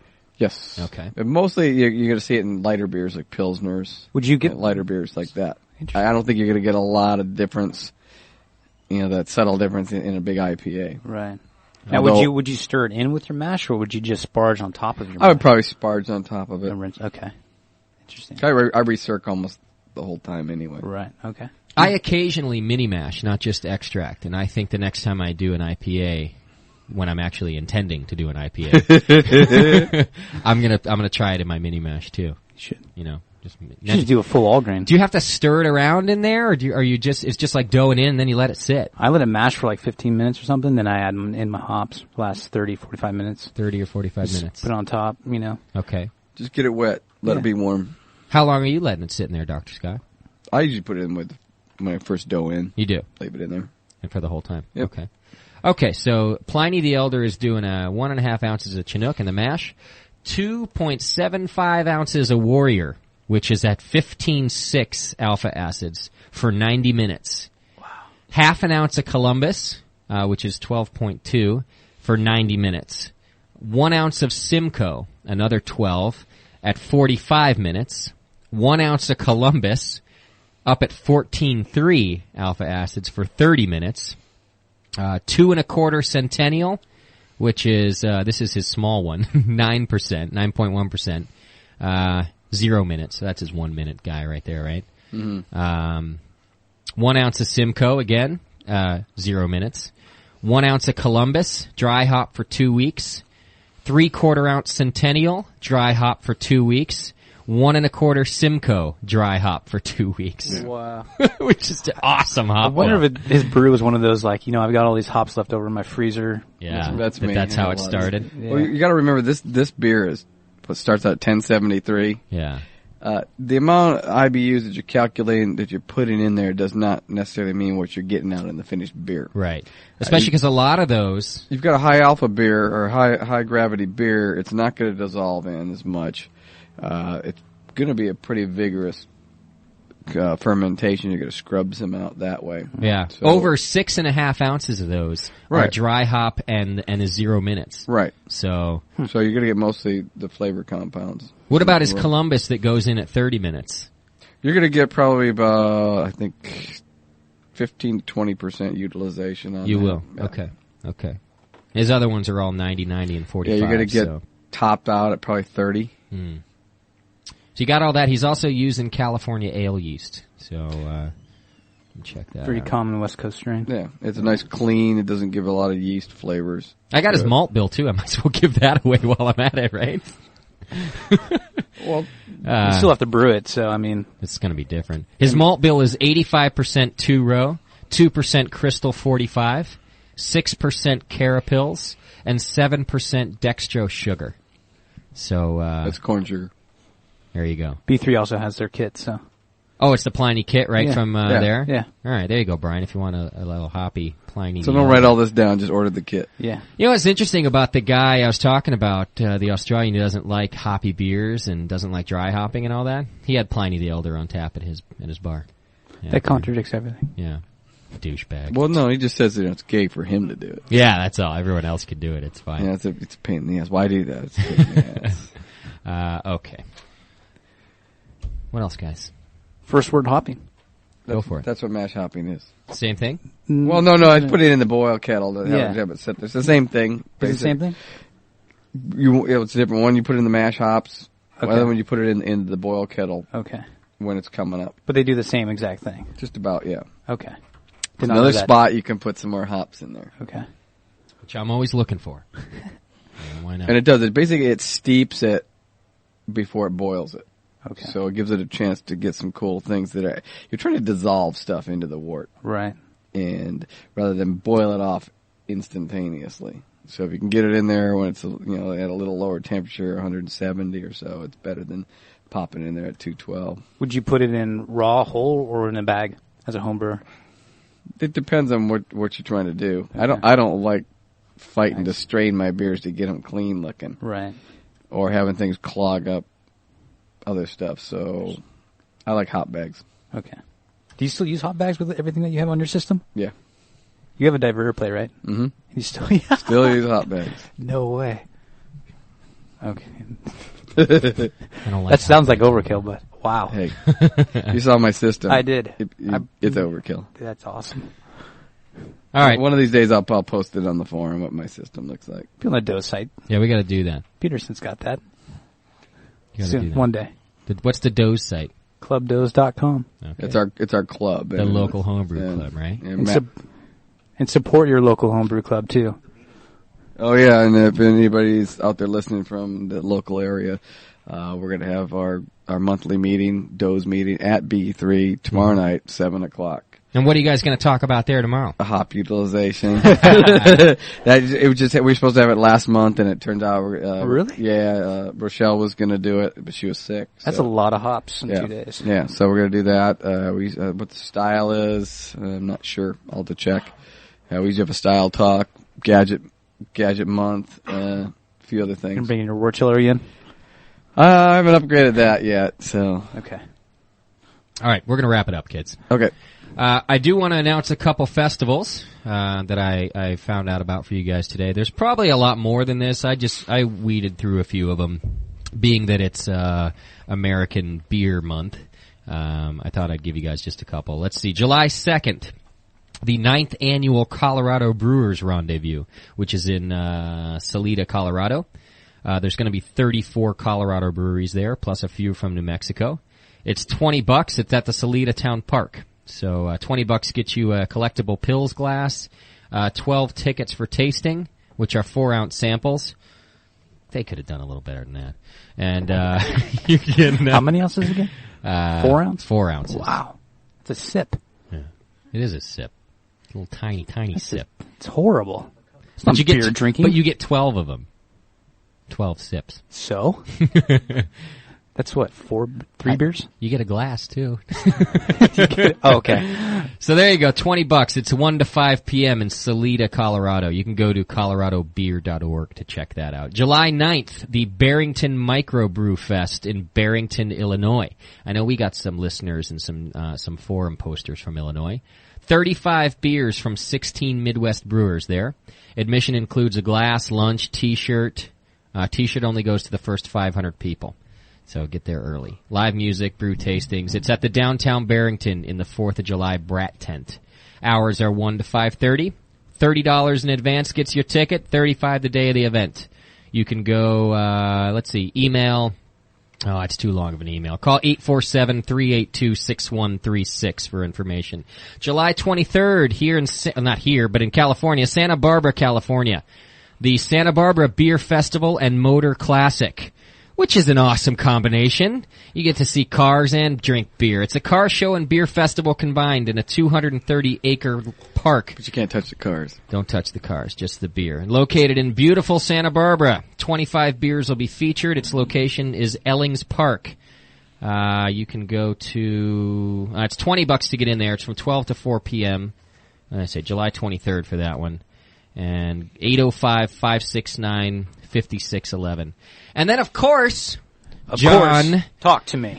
The Oregon Brewers Festival, July 28th through the 31st. OBF. You sissy boy. Sissy. Johnny was supposed to be going to that with me, too. Although if he goes, he has to work it. And if I go, I sort of work and sort of drink. You get to go talk to everybody. Talk to the brewers. I get to talk to them and hopefully get some support and some sponsorship. I'll be in Portland the week after that. What's wrong with you? What are you doing? I didn't know about the festival. You didn't? I would have worked it around that. Is it a family vacation Yes, you're doing it up? is. Nah, see, you would have been in trouble if you did it the Yeah, week you of would've. anyway. Where's Okay, Daddy, guys, Mommy? the amusement park's over there, and I'll be over here. I'll be back in 5-6 hours. Yeah. You won't want to talk to Daddy when he's back, though. You're going to want to let Daddy sleep. That doesn't happen. Well, I'm going to it. So Good. if any of you listeners are out there, look for me. I'll be wearing the Brewing Network T-shirt, And the which button. I don't have yet, and the button. Get the button. But I'm hoping to get it, and that'll be me. So you can find me there, but you won't find John because, as I said, he's a sissy. Sissy. And he's going to stay at work instead. But July 28th through the 31st is what I'm talking about, the Oregon Brewers Festival, which is it's arguably the biggest and best brew festival in the country. It's if huge. you like beer. If you like that sort of thing. It's the 18th annual Oregon Brew Festival, by the way. Let's see. What There's does a it lot say of good about beer up this? there. So if you were 3 Rogue. when it started, you can go. You can go now. Each summer, the beautiful city of Portland, Oregon, it says, welcomes 50,000 beer lovers to the 4-day festival. And if anybody goes, go to Horse Brass Pub. Yeah? Yes. Okay. Best draft beer up there. Is that right? Awesome. Horse Brass Pub? Imported Okay. stuff. I'll tell you what, I went to a strip club there who had an awesome lineup of beers. Now this is the beautiful thing about That's what I'd be looking for in a strip club. The awesome lineup. Well, you got time. I spent a couple hours there, so I had time to look at both. Let me tell you, this is a beautiful thing about Portland. Oregon. How many $1 beers did it take to buy? Or how many $1 bills did it take to buy a beer? I don't remember. I don't remember how many of the beers on tap I tried either. What I do remember is lots of good-looking women. But Yeah, this is the awesome After how thing many beers? about Portland. No, trust me. Listen to this. So, Portland is probably heaven on earth for the beer lover and Right. and male And the flannel and lover. male in general and the flannel lover too. But here's the deal with Portland. For one, it's the craft brew mecca of the Right. Pacific Northwest, for one, and just great beers. So pretty much any bar you go into, nothing but good beer on tap. Any bar there that put more than just one domestic regular beer there would go out of business within 24 hours. You just can't do it in Portland. The other thing is, it's apparently like a stripper magnet, that place, because some of the best looking strippers I've ever seen in my life work in Portland, Oregon, and in dive little places. So the place is ugly and smelly, but it's got 50 great beers on tap, and I'm not exaggerating about the 50. Wow. And then Fitty. and then beautiful women that just don't belong in strip clubs, kind of thing. So I'm just saying, not that Portland paid me any money to say this or anything. They paid me well enough in good beer and strippers to say, if you're going to take a little Good vacation, go to Portland. Don't take the kids, but go to Portland, because it's really a good place to go. Honey, I go to Portland for a couple of days. What do you have to do there? Business. What is it, a Portland dentist convention? Yeah. An oral convention. Don't you know that there's lots of dental innovations going on in Portland? Exactly. All right, so Thank there you, go. Justin. Go to Portland. Beer and strippers. In the meantime, all right, so here's what we're going to do. We're going to play this Vinny thing for you. Vinny. Although I got to find it. As soon as I find it, I'm gonna And he play it will for you. be here August I 14th. believe that's the Sunday. Is that the date? Right. Okay, August 14th. This guy who's about to talk to you, if you didn't listen to the beginning of the show, John saw him at the American Homebrewers Competition, and he gave a lecture about dry hopping, and he talks a lot about his Pliny the Elder and good ways to dry hop, bad ways to dry hop. He talks about hop backing, talks about hop efficiency. He's going to give you some good information. It's a recording that was done in a hall, so you can definitely hear what's going on. There's a little background noise, so hang in there. If you can't hang for the whole discussion, don't worry about it. We're putting it up as an archive, which brings me to the point to let you guys know we're not ignoring you. Website is supposed to be up next week, actually, first week of July. Good news? You got you good heard- news for me? Have you heard good news? Are you? Yeah. No. We're hoping. I saw it. Looks good. What? You saw it? I did. I didn't see it. I had the end. Oh man. Okay, well that's a good sign. So it might actually be up in John the first week of approves. July then. Okay. And what we're doing is we're getting that site up for you to give you the archive pages, which I'm Priority one. It is priority one for us because I know you can't always listen. So all of the past shows, there's going to be 4 shows available for download there. I'm working on getting them podcast available too.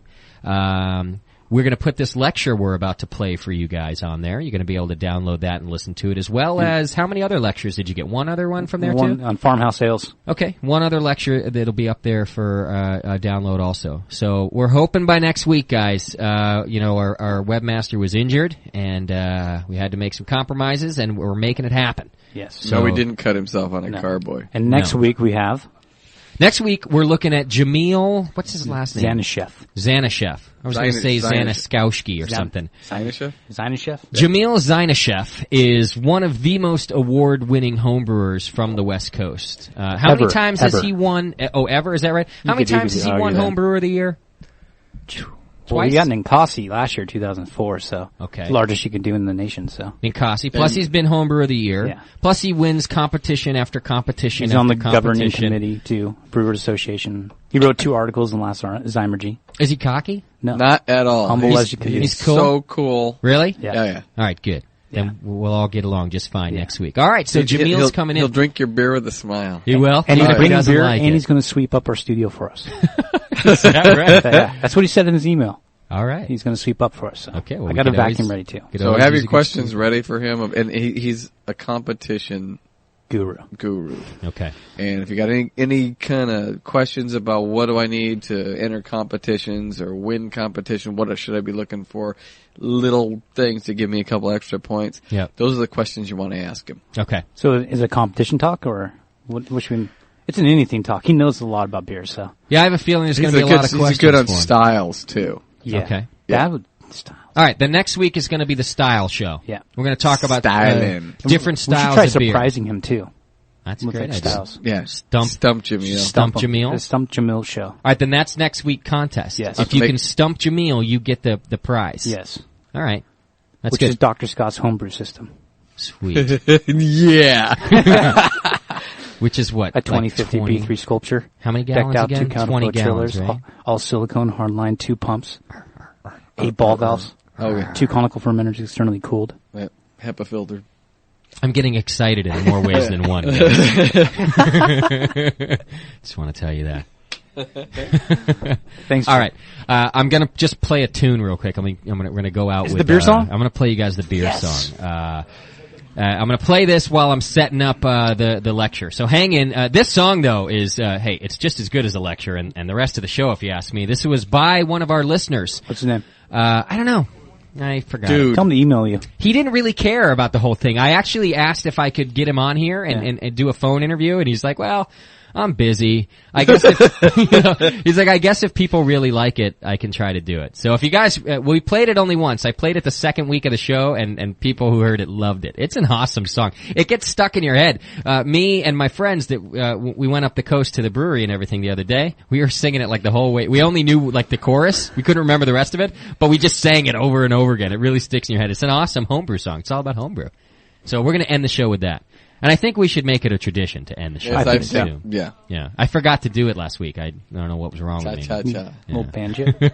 I'll bring banjo. Okay, so next week we got Jamil coming in here. You don't want to miss that. Hopefully next week our full website's going to be up, which will be about 80% of the features that we're trying to give you, because we're still working on some other things that you don't need right now, but that you're going to love later. They need the archives. Need it. You need the archives, and we're getting those up there. And we're also trying to fix that chat room. We know it's a pain in the behind to get in there, and we're trying to fix that too.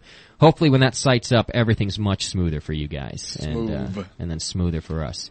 Alright, so keep drinking, keep brewing, and we'll see you next week, right? Yes. Good show, John. Dr. Scott, thanks All right. again. Hey, Andy, love being here. you did a marvelous job on the website. Cheers, Doc. I have Thanks a for the question here buttons, I buddy. forgot about. Oh, it's no question. Thanks, people Andy. were asking for the homebrew song. Awesome. All right, this is the homebrew song. Right after that is going to be the speech by Vinny, and it's all about dry hopping and hopping and hop, hop, hop.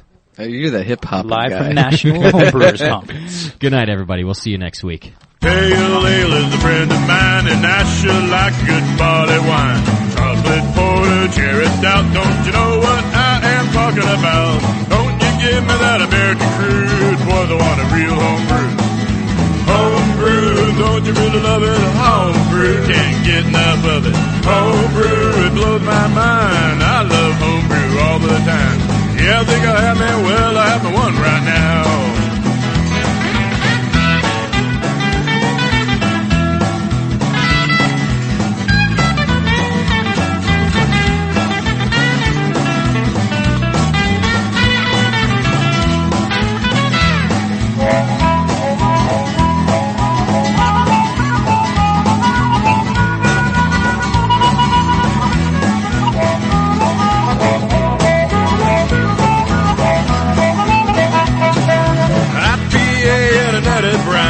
They should know how to get down. Double and triple on my best friend. I think I'll have them all over again.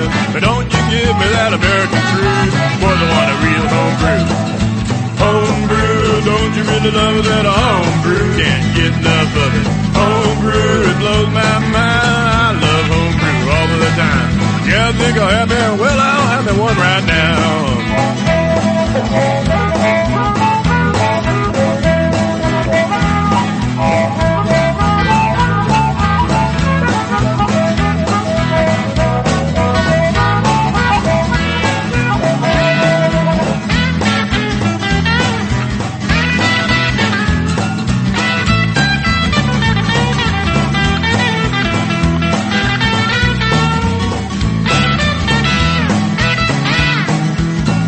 wheat beer on a hot summer day. A bark will do me when the skies are gray. I'll take a Belgian brew anytime, and the women things and lambic fine. But don't you give me that American crude, boys, I want a real homebrew. Homebrew, don't you really love it that a homebrew? Can't get enough of it. Homebrew, it blows my mind. I love homebrew all of the time. Yeah, I think I'll have me, well, I'm the one right now.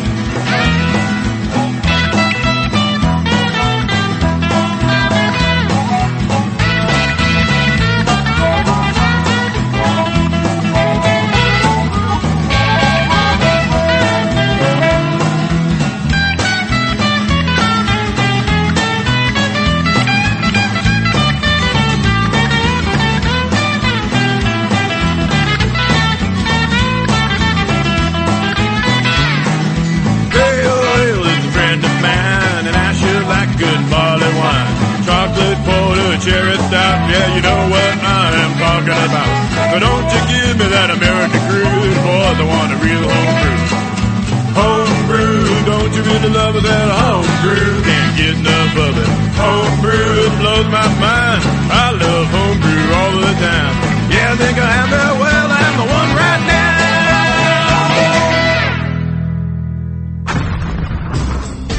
This is Johnny P. and Justin. And we're the Brewcasters. On the Brewing Network. All right, welcome back. You're still listening to the Brewing Network, and right now we're about to play you a lecture given by Vinny Cilurzo at the NHC in Baltimore this year. Vinny's been a professional brewer since 1994 when he opened the Blind Pig Brewing Company in California, and he later sold that brewery and began working for Russian River. Now him and his wife actually own Russian River Brewing Company.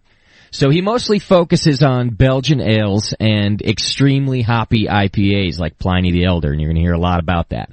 So right now he's going to give you all sorts of information about hopping and dry hopping and hop efficiency and hop backs and mostly how he uses them in his history and at his brewery now.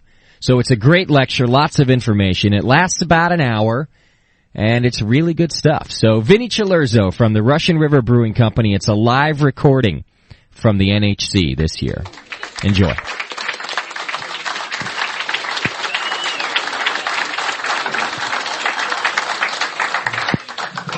Thank you. So, there's a lot of people here. This is going to be kind of hectic getting beer, but we brought 4 different dry hop versions of Pliny the Elder, our double IPA. So getting the beer to you is going to be the difficulty. We certainly don't have enough. I never anticipated this many people to be in the room, but so we'll get to the first beer here in a minute. I got in yesterday, and I had to mark all the cups, so I did that all afternoon. Finally, Sam Calagione from Dogfish Head got in, and he and I had planned to pal around last night. So we were talking, just kind of laughing, at the Craft Brewers Conference in Philadelphia just about a month ago. He was on a panel in a room much like this, sitting up there with like 3 or 4 other brewers, maybe on distribution or whatever. And this guy, one of the owners of Elysian Brewery, Dave Bueller, puts his hand up and goes, yeah, Vinny, and Sam cuts him off and goes, no, that's the West Coast Italian brewer. So then about a week ago, just last week, I was doing an interview for there's a radio show in Texas, I think it was 980, with a guy that sells kegs to us in the industry. And Eric he calls me Sam, and I go, well, no, that's the East Coast Italian brewer. So Sam and I were joking about that last night, and when you take a speech class in college or whatever, they always tell you should start with a joke to break the ice. So when I was putting the finishing touches on the talk this morning, I was thinking of a joke I could, that was beer related. And so I came up with, if the East Coast Italian brewer, Sam Calagione, and the West Coast Italian brewer, myself, were both to give this dry hop presentation at the AHA conference this year in Baltimore, what would the difference of the presentation be? And I came up with, mine would tell you how to actually put more aroma into your beer during the actual brewing process. Sam would pull out his new Fandango yuppie inline dry hopping device, non-dry hopping device called the Randall. try to tell you or teach you how to add the hops after the fact. So that's my little jab on Sam that I always like to get in, especially since he's not here. So if you walk away with only one thing, remember, no Randall required in this presentation. So, anyways, the first beer that we are going to taste, so if you, let's do this like when you're in high school and you have to get up in sessions and sections. So let's try to get this section up first, and just go back and grab a cup, a number one cup, and try to, it's going to reverse. So let's see, 1, 2, I don't know. But while they're grabbing the beer, I'm going to tell you a little bit about how I got started in dry hopping, the first double IPAs that I had been brewing. Back at Blind Pig, my first brewery, we came up with a beer. It was the first beer we ever brewed, and we did it in such a way that we added twice the hops. And we wanted to do that to try to test this new equipment out. This equipment we weren't sure. It probably had flaws, and so we decided to add more hops to give it the value of, if you add more hops, it's going to, more than anything, we're just trying to cover up any off flavors that might have been there. And that, in turn, ended up being the first double IPA, and I'm sort of credited as making the first double IPA. And so that was in 94 at Blind Pig. From there, we continued to make them, but I moved on to Russian River Brewing Company, where I am now, and back then it was started by a big sparkling wine house in California called Korbel. And Korbel is the largest sparkling wine producer in America. They do something like 1.5 million cases of sparkling wine, 500,000 cases of brandy. I've never been in a facility. It looked to me more like a Texaco refinery than a winery. I mean, these tanks were like, there was this one tank that was 500,000 gallons, and we went inside one day and kicked the soccer ball around. It was so big. So it was. I was the smallest part of their operation, running their brewery, and we did it for 6 years. And in that 6 years, we created this beer, Pliny the Elder. And if any of you were in Vegas last year, you probably heard this part of the story before, where my wife and I at the time we're trying, we're going to make this double IPA at the brewery, but we got to give it a name that is almost larger than the beer itself, or at least the name's going to personify. It's going to take on a life of its own. And so the Brewers Association sells that beer dictionary. It's probably the best dictionary you can get, and it's got every beer term in it with the definition. And so we were thinking, before we even got to that, first we were thinking about large words like gargantuan or mammoth or something like that, but those just didn't have any personality or charm to it. Then we started thinking about large format wine bottles. Why don't the middle section get up now and grab their beer? And thinking like Nebuchadnezzar, Jeroboam, and those were kind of cool names. But Natalie started looking up hops, and then hops referred to Humulus lupulus, the current botanical name. That referred to Lupus salutarius, the original botanical name. And then that definition that talked about Pliny the Elder, who came up with that with his contemporaries, that botanical name for hops, Lupus salutari. So we coined the beer Pliny the Elder, and that's kind of history now, and it's really taken on a life of its own, just as we expected. So that kind of gives you an idea of how I got here. I've always been into hoppy beers and Belgian beers. Those are my it's what we do at our brewery. We make a lot of dry hop beers. We make a lot of Belgian beers. The title of my talk in the presentation guide was Dry Hopping, Quantity, Time, Temperature, and Mixing. So I'm just going to go through that stuff. Very informal. I'm more of a nuts and bolts kind of brewer, hands-on, than a scientific brewer.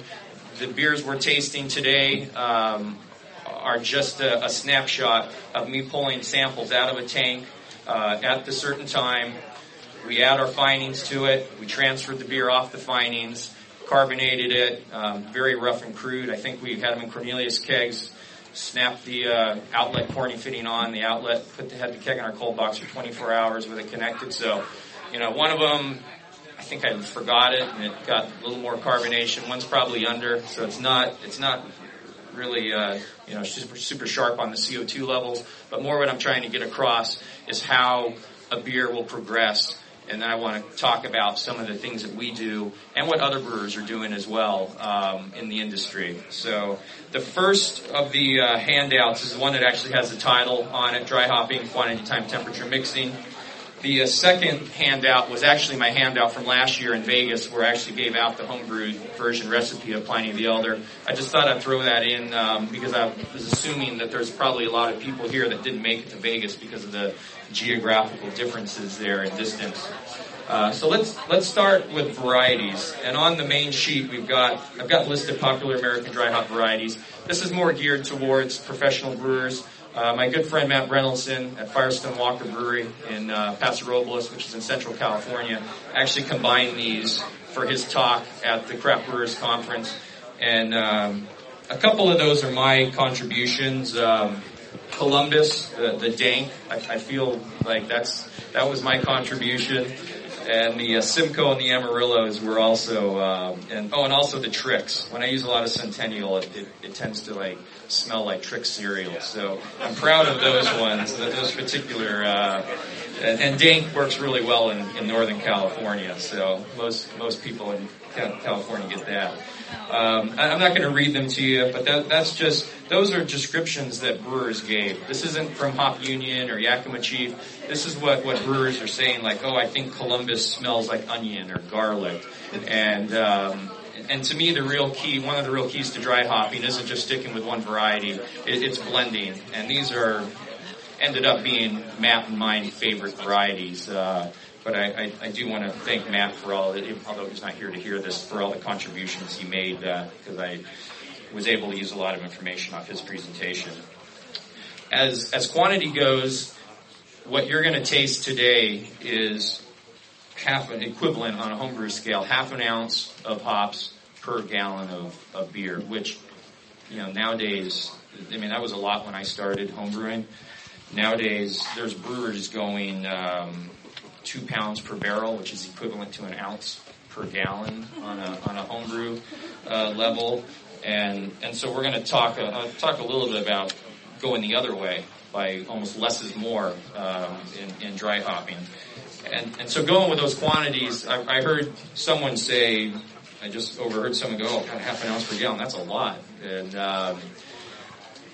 in our world, that's what Pliny the Elder is. It's a mass amount of dry hops. But one of the things that we've done recently, and I think this is something that can easily be done on a homebrew level, and in the end, I think you end up getting a much better and richer and more crisp and long-lasting aroma. And that's to instead of do 1 week or 2 week dry hop process, do shorter with smaller quantities dry hops, and then add 2 or 3 or 4 dry hops. We do this aside from Pliny the Elder, which we call a double IPA, we make a triple IPA that we call Pliny the Younger, and it's 11% alcohol. The Elder is double the hops of our regular IPA. The Younger is triple the hops of our regular IPA, and that's triple everywhere: bitter, flavor, finish. But on the dry hop, we went a totally different route, and I find that the aroma is the best hop aroma I've ever gotten. And what we do is we go at about 1/4 pound per barrel instead of 1/2 pound per barrel. So, on a homebrew equivalent, it's still a lot at 1/4 ounces per gallon, but that's still the key to getting a lot of aromas, to use a fair amount of hop. But what we're doing is we're going a week with the first dry hop, and then we're adding a second dry hop, and then a week later we add a third dry hop, and then a fourth, so on. So there's 4 dry hops over a 4-week period, but it's a much smaller dry hop. And what we're really doing is adding fresh hops in, so that you're getting a new charge of hop oils to give your beer a different aroma and a stronger aroma. And we're taking different varieties and mixing them. So the first dry hop may be a mix of Amarillo and Simcoe. The second may be Simcoe Columbus. The third may be, Amarillo, Centennial, so on and so forth. So I can't remember what it is off the top of my head. But that's one approach you can take that probably isn't being done a whole lot. It's just starting to be done on the commercial level right now, is this whole idea of multiple dry hops instead of just going 1 dry hop for a week or 2. When do you take them out? Yeah, do you take them out each time, or? The question was, when do we take them out, if any? If we're brewing a full-scale batch of it, I've got a little small half fermenter that has a dome bottom, so I don't have a cone. It's not a traditional uni-tank. When I like to brew this on the younger, I like to brew it on a conical tank so that we can pull the hops because they settle into the cone. When I'm using my dome bottom tank, I can't do that because they're over a wider area. So the answer is I've done it both ways, but I actually like getting the hops out and getting the fresh hops in. When do you take them out? Usually after it's a week. It's a week with the first dry hop, another week. So it's a 4-week total dry hop period on the younger, which is our triple IPA. Someone called me on the website Rate Beer. They said I was retarded for calling it triple IPA. So my friend Tommy Arthur from Pizza Port goes, well, what did he call you 10 years ago when you came up with a double IPA? But I thought that was funny. So that kind of leads into time. That question was time, and the whole idea about adding multiple dry hops. That's one of the.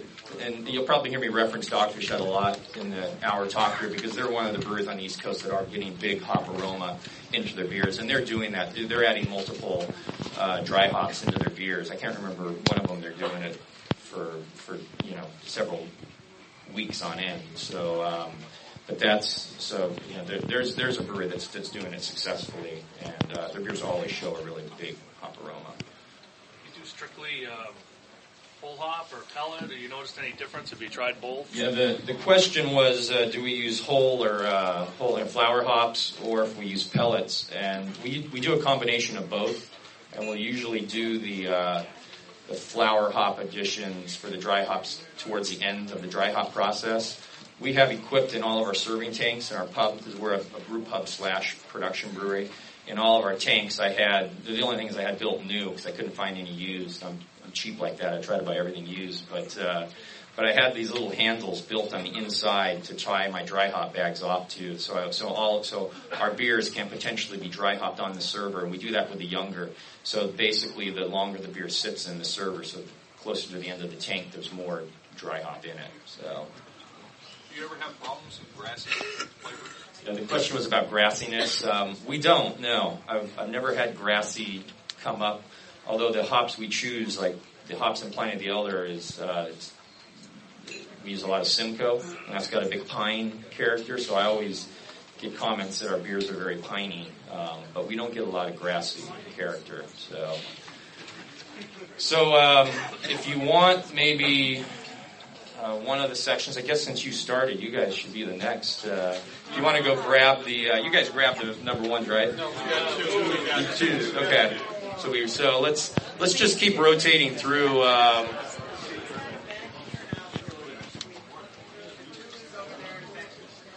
Okay. Yeah.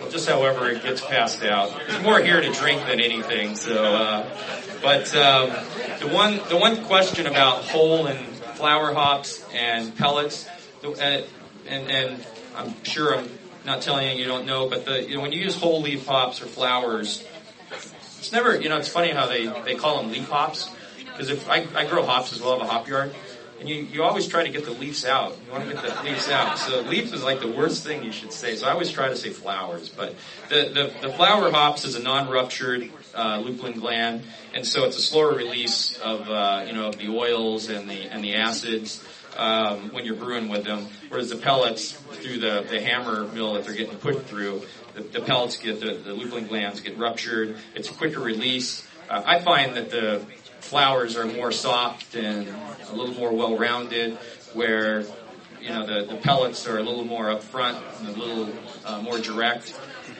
And I actually like a combination of both, that you can get a little bit of great flavor profile out of both. Time, that's really what this experiment was about, was saying that you can taste no dry hop 5-day, 9-day, and 12-day. We used to dry hop this beer for 14 days, and we found that there was no difference between 12 days and 14 days. And to a home brewer, 2 days, that's not a big deal, but to me as a professional brewer, 2 days is a really big deal, because over the course of a year, we brew so many batches of Pliny the Elder, and any brewer that says, oh, well, our brewer never looks at the financials of it, they're full of shit, because at the end of the day, we're in business to at least break even and hopefully make a little bit of money. So when we looked at it, we brew so many batches of Pliny a year, we shave 2 days off. That can afford us so many more batches of beer just because it opens the fermenters up. Every fermentation gives up 2 days. It's a 24-day process. Multiply it out, so on and so forth. And I also find that you can over dry hop. There sometimes less is more, and a 5 or 7 day dry hop, you're gonna see more, aromatics, and that's one thing that even the experts can't explain. I talked about Matt Brennelson earlier from Firestone Walker Brewery, who helped put together the list of hops. They don't dry hop anything more than 5 days. And his beers have the most beautiful, rich hop aroma, and they're just wonderful beers. And he's only dry hopping for 5 days. That's his max, where that's my minimum. That's why the experiment started at 5 days. So there's something to be said about the progression of dry hopping, and that you can potentially, have a beer that is better at 7 days instead of 10 days. And it's probably where a homebrew club can really move forward and really do a great experiment and show the clubs and do a tasting like this. And maybe there's not this many people, so it's a little easier. Maybe you could lay all 4 glasses out in front of you.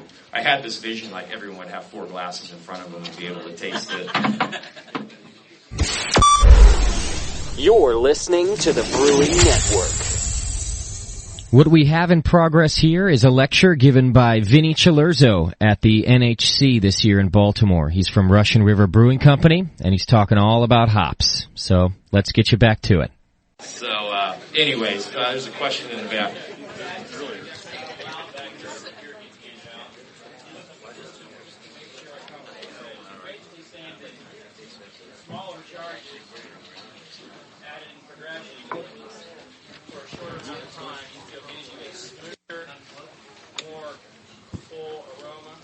The comment in question was to confirm that the smaller charges of hops multiple times was giving us, or what was it giving us? It was giving us an actual bigger hop aroma and a more longer lasting hop aroma and more of an aroma that was, wow, it's like sticking your head in a hop bag and smelling like fresh hops. To me, that's the ultimate, well, it's one of 2 compliments. If you're like, in our area, if your beer ends up smelling like Mother Nature, then you know that, when I say Mother Nature, I mean an illegal. That's the other ultimate compliment. When someone goes, wow, because some hops have that, that's where dank comes in. That's where the dank part comes in. So, but the other one is, yeah, wow, this just smells like you're sticking your head in a fresh bag of hops. And so, yeah, we do find that the shorter charges are doing, and we've experimented with, on Pliny the Elder, where we've taken the dry hops and cut them in half and done a 5-day dry hop and then another dry hop at 10 days and then pulled the hops at 12 days. So the next point is temperature, and could I ask one thing on the time? When does the dry hopping start? I mean, between the time it goes to the fermenter, is there any conditioning time before you start the dry hopping? Yeah, why don't I just run through real quick on what Russian River's dry hop program is, or at least the basics of it for our IPA, our ESB, or double IPA. We ferment with White Labs California Ale yeast, or at least for all of our non-Belgian beers. Most of our fermentations are 6-7 days. When fermentation is done, we seal the tank up, meaning that we close the side valve where the blow-off tube was, or equivalent to our fermentation lock. we let it sit for 24 hours to quote unquote acetyl rest. More than anything, it just makes sure that the last bit of sugar is fermented out. We then drop the temperature, and this is where it can get tricky for home brewers. We drop the temperature to 52 degrees Fahrenheit for 2 days. We then pull the yeast out, and I'll get into the whole idea of how yeast and dry hopping, there's actually a direct correlation in getting more aroma on my next point. So once we pull yeast out, it's now 2 days at 52 degrees. So it's a 7 or 8 day fermentation, a 1 day rest, still at 68 with the tank seal, 2 days at 52 degrees. And at this point, we pull the yeast out, or as much yeast that's fallen into the cone, and we recycle our yeast from batch to batch. We then dry hop at that point, and we shut the glycol off for our refrigeration. We shut it off. So during the summer, it can roll back from 52. It can go all the way back up to close to 70 degrees on Pliny the Elder because it's a 12-day dry hop. And in Sonoma County, where we're at, average temperature during the summer is 90, 95 degrees. There's no cooling in the brewery, so it's just ambient temperature. And then we have the hot water tank going, the kettle. We're brewing 3-4 days a week, so we're just generating heat. So we're dry hopping pretty warm, and that was actually a great question for timing, because that's my next kind of point is temperature. And what we're looking at this point is if it's no matter what the dry hop, putting Pliny the Younger aside, which is its own special dry hop program, for our ESB, our IPA, for dry hopping a pale ale, double IPA, it's always the same. The amount of times kept or held at what we call warm temperatures will vary. Our IPA is 6 days warm, Pliny the Elder is 10 days. But regardless of what it is, 2 days before we want to transfer it and get it off the hops, we'll drop the temperature, crash it to 32 degrees. And we do that mainly to get the hops to fall out, because we don't filter most of our beers. Almost all of our beers are unfiltered. We find them with gelatin, and we leave everything in the beer in the end. So then at that point, all the hops are in the bottom of the tank. If it's our IPA, we're on day 8 now. If it's the Elder, it's day 12. If it's the ESB, I think it's day 8. And then we transfer it, gelatin it. After a day on gelatin, we transfer it off the gelatin, carbonate it, and it's done. So that's our basic. That's the Russian River dry hop kind of run through of what we do. And that's something that I developed years ago at Blind Pig, and I've just little by little honed it in. Temperature where I know the California Ale yeast will fall. We found that the California Ale yeast won't fall much warmer than 52 degrees. So we chose 52 just for that reason. So other yeasts, some English yeast will fall much warmer. So, but we based it on our yeast that we use. And I've been using the same yeast. I've never used a different yeast for our non-Belgian beers. I've used the California Ale yeast since day one at Blind Pig. So I've fermented something like 4,000, 5,000 batches of beer just with that yeast alone. So I know it really well. But the idea of... I'm sorry, come on. When you add gelatin, when do you fine it? The question was about our gelatin and our fining. After the beer is done dry hopping, or if it's a non-dry hop beer, if it's a non-dry hop beer, it gets a week chilled, and then we add gelatin to a separate tank. We transfer the beer. In the case of our hoppy beers are only staying or are only aged or conditioned at a low temperature for 2 days. So after the dry hop is done, we transfer the beer to a second tank and add the gelatin, and in a lot of cases we'll carbonate with the gelatin in, and then it'll settle, and then we'll just keg off the gelatin. I find that interesting because someone told me that gelatin tends to remove a lot of your hop aroma and flavor. Yeah, not so much. I mean, maybe it's. I mean, that's the beauty of this industry is everyone's process is different, can affect it differently. But any sort of yeast removal, any technique, filtration, it's all gonna strip something. And so maybe we don't see it because we go so far over the edge, and that could be the reason too. So, when someone goes, "Oh my God, you're using what did I say? half an ounce per gallon in our home, in our beer. Maybe that's why. So the question is back. My question kind of goes on. You mentioned charging smaller amounts at different times. So you've got, at the end of 4 weeks or whatever, you've got a large amount of hop material in there. Do you find, though, that you need more time for settling to get rid of some of the resins and haze that are in there? The question was again about the younger, where we do multiple dry hops. I like to make that beer in a conical tank, so I pull the. I try to pull it. That's just for that beer, but for our other beers, yeah, and no, if our dry hop beers have a haze. I sat on this panel at the Craft Brewers Conference, and all the hop questions got thrown at me. And like I never experienced any of the things that they had said. Because in California, if your beer's hazy, if you make an IPA in California and your beer isn't hazy, it's almost look like you're a wussy brewer, and you can't, it's like, that beer should have haze. And our regular customers are pretty beer savvy. They're like homebrewers, even though they're not all homebrewers. But they look at it and go, God, Well, I had one guy recently go to me, when you started out here, last it was April, and he's telling me this was only like 2 weeks ago. He goes, Pliny the Elder was a lot clearer. You were filtering it then, weren't you? It wasn't like that back at Corbel. I was like, Jesus, these people are like, they know everything. So. But I want to move into temperature.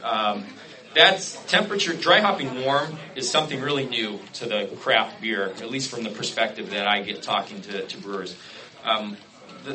The whole thing with the double IPA really got big about 3 years ago, and to be honest with you, from a business standpoint, it really saved us because we got a lot of press on our brewery, even though we weren't open because we were in construction. And it started with, I think Stan Hieronymus wrote the first article in All About Beer. And then after that, there was something in Southwest Brew News, and then there was something in Zymurgy, and Jim did something in Zymurgy and New Brewer. And it was great because we were getting our name out all over the place. And even though our brewery wasn't existent, we were under construction. But at least it kept our name out and on the street. But on the more technical articles that were written, the one thing that I talked a lot about that seemed so common to me was dry hopping warm. And at the time, a lot of brewers were dry hopping cold, and they would do it in a conditioning tank in a cold box or whatever. And really, the best way, and it makes sense, to get hop aroma is to dry hop warm. And by doing this, you're releasing your oils. Dry hopping is already hard enough to get your oils bound in, and doing it cold makes it even harder. So when I say warm, 52 to 72, depending on what your environment is, it's just it's ambient temperature in our world. When I say warm, I mean ambient temperature.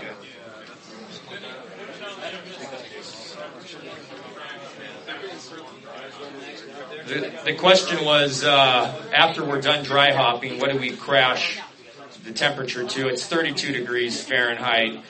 And, that's the one thing where it's easy for me to stand up here and give temperatures and nail them, because we have, controllers that do this stuff. And I know some homebrewers here probably have that. And if you have a refrigerator, it's great. You can throw it in. But, brewing in general, whether you're home brewing, it's just adapting to your environment. Your cycle and your style of brewing may be affected by the equipment that you have, and it's never a perfect world. When I have this great tank that's as wide as it is tall, so we call it our 1x1. It makes the absolute best Belgian beers because it more mimics a wider, shallow tank like some of the Belgian brewers do. But we make so much damnation now, our strong golden ale, that it has to be made in one of our tall cylindrical tanks, double fermenter. We had to adjust the whole recipe. So in the perfect world, I would have 1 million of these little small 1x1 tanks, but we don't. So damnation has sort of changed and adapted to the new tank, and that's that's what brewing is. And to me, it's, and it's adapting to your yeast, and it's all those things adapting to your environment and making it happen. And, and maybe you create a house characteristic because of your process or whatever that is. I mean, to me, one of the most amazing things is Sierra Nevada, that you can taste all their beers and they all have this standard Sierra Nevada character to it, and a lot of it is their yeast. But to me, a lot of it must be their hopping regime too, because even when you drink their Summerfest, it still has this Sierra Nevada quality to it. They make this beer that's pretty much only available at the brewery and or West Coast. It's called Crystal Wheat, and it's a wheat beer using all crystal hops. And it's one of my favorite beers that they make. It's only like 4.5%, 5% alcohol, I think. It may be a little more than that. It's just this great hoppy beer, and it still has that Sierra Nevada character. And if any of you ever get out to California, it's like going to Mecca. Sierra Nevada is Mecca to me. You have to go. So. If your brewing system was smaller and you had a hotter environment, like in the Amazon, Hey, can we quiet down? We can't hear anybody. If you were in a hotter environment and you had a smaller tank, at what point would you say it's getting too warm for dry hopping and you turn on your glycol to keep it down to 75, 80, 90? I would say 68 to 72 Fahrenheit is for me. And I've had my dry hops get as warm as 72, but it's just never gone past that. So, but that's where I would say, at least for my yeast. But man, you get some great aroma at warmer temperatures. I'm sorry. What's the difference, Jay, between the single infusion hopping as opposed to the step infusion? Yeah, the question was at those temperatures, what's the difference between, doing multiple dry hopping and just single? I mean, that's a pretty detailed question because of quantity, time, and all that stuff. But I'm just really moving towards the idea of multiple dry hops. We've tested it on Pliny the Elder, and a part of that test was done about the same time that we were pulling samples for this presentation. So we haven't moved to that. But I bet if you ask me next year, I bet I'll have moved Pliny the Elder to 2 dry hop additions instead of 1. And I like the more pungent and bigger hop aroma that I get from multiple dry hops. So I think you get more aroma by doing 2 dry hops instead of just 1. And even if you took that, I can move into it right now. The idea of, I talked about yeast. I just mentioned it quickly earlier. There's a couple things that we do. We pull yeast, as much yeast as possible, and this is highly overlooked when you're talking about dry hopping. But if you think about it, it makes pretty good sense that if you've got a fermenter full of beer that's just finished fermenting, and it's got a lot of yeast in suspension, when you add your dry hops, you're going to have a much harder time, or the oils are going to have a much harder time being extracted into the beer itself because the yeast is in the way. And so getting yeast out before you dry hop to me is imperative. And that's something that my brewer friends and I from California, we talk about all the time. It's like, how are we getting a beer so aromatic? And I don't have a lab at my brewery, so I can't do a lot of technical tests and stuff. But when we do someday, I think one of the things that we will start testing is how many cells per milliliter of yeast are in the beer before we dry hop, and figure out a drop dead point that says, we need to have at least this many cells gone, and this is the most cells per milliliter that we'll ever allow in the beer, because we'll get better dry hop aromatics from getting that yeast out. So getting yeast out to me is imperative. I want to go as far, I can't do it during the summer because we're just too busy. We don't have the time to run a big experiment. But I'd love to find a batch of beer and then have a clean beer and then dry hop it there and see what it does. You guys, anyone here can do that real easy because you have the time. But having those aromatics come through a lot easier with the yeast gone. We do a lot of mixing as well. I don't know if this is something homebrewers are doing yet. I threw this in because, again, 2 years ago in the craft beer industry, it wasn't being done a lot. Mixing wasn't even heard of. And what we're basically saying is, in our world, a lot of brewers will dry hop in a conical tank, and so the hops will fall into the cone, and so suddenly you have all your hops in this very small area. So the thinking is that you either put a pump on the racking arm and pull beer out, and then go back in the bottom, and then shoot them back up, or you just jack a bunch of CO2 through the tank. And CO2, you're actually running the risk of stripping aroma. So the pump is better, except that you now are running the risk of introducing oxygen into the beer. So 6F1 does in the other. I've done it both ways. The pump works a lot better. Talking about on a homebrew level, you could, if you had one of those nice New Fandango conical fermenters from like Beer and More Beer or whatever, then you could push CO2 in the bottom just like we did, and get your hops back in suspension. Someone said Father's Day. World's biggest magnetic stir under a carboy. If you're in a carboy, you could use a thin, end of a thin handled brush or something that you could sanitize to mix with. Giant magnetic stir. You could sanitize a paddle if you're fermenting buckets or whatever. But that's something that's another point that I want to drive home, that getting your hops back in suspension, even if you're just doing one single dry hop addition, getting those hops back in suspension to fall a second time will increase your hop aroma, and that's the easiest thing to do right from the beginning. And then the other way is just get carboy, and that was my last one, was just taking a carboy and gently shaking it. But you're going to introduce aeration and oxygen on any of these processes, so it's a give or take of how do you want to mix your hops back in without getting too much oxidation. The other thing you can do is get one of those little carbonating stones and just drop them into your carboy and just gently bubble CO2, and that's going to rouse the hops back up too. That's probably not going to work as good as any of the other methods, but it's still a viable way of doing it. So I don't have a whole lot more. I've got a couple other topics. And then I'll take let me cover about 2 more minutes, and then we'll just go into questions.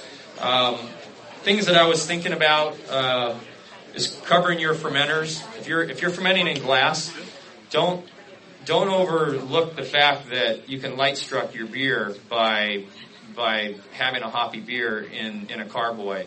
And even if it's only the outer edge, that's a lot of beer on that outer edge that's getting light struck. So, just taking a trash bag and punching a hole in the top and putting it over your carboy to me is imperative, and particularly making hoppy beers. I talked about my friend Matt Brennelson at Firestone Walker. He goes as far as he dry hops in the dark. He shuts all the lights off, and they only dry hop at Firestone. They dry hop at night and in the dark. And there's this picture of him that he shows when he basically gives the same presentation I did today that he gives sometimes. There's this picture of him up on the tank, and it's totally dark. And I joke like, well, what did the Flash do? Did that hurt you? He tells a story. He tells a story about after when you're dealing with large quantities of hops, so making a double IPA or an IPA pale ale, you end up with hop, pollen all over your hands, and it starts to go skunky pretty fast, and then your hands and everything start smelling like that. And he tells a story about walking into a record store up or down where his brewery is, and the lady's like, "Excuse me, you can't bring that stuff in here." What do you mean? She's like, I know we're in California and all, it's liberal, but you can't bring that stuff. And Matt's like, "I'm a brewer." And she said, "You'll have to leave." And they kicked him out of the store. So I used to call Matt Superman, because for like 3 years in a row, he won champion brewer at the GABF and World Beer Cup, but he did it with 3 different breweries, which to me was amazing, is he had ownership in one, and then they do 2 different brands at Firestone, so we call him Superman, but after he told me that he dry hops in the dark, he's now, his handle is Batman, so, finally, if you're dry hopping with flowers, if you're in a bucket or something, or if you're making it in the top, put some weights in there to get them to sink so they're not floating. Because when the dry hops with flowers, when you dry hop with whole flowers, half the hops on the top aren't even going to get submerged. That's one of the bad things about dry hopping with flowers. I've never had, it always comes up, so I'm going to bring it up before the question comes up. I've never had a biological contamination issue with dry hopping. Always add them. Never had an issue.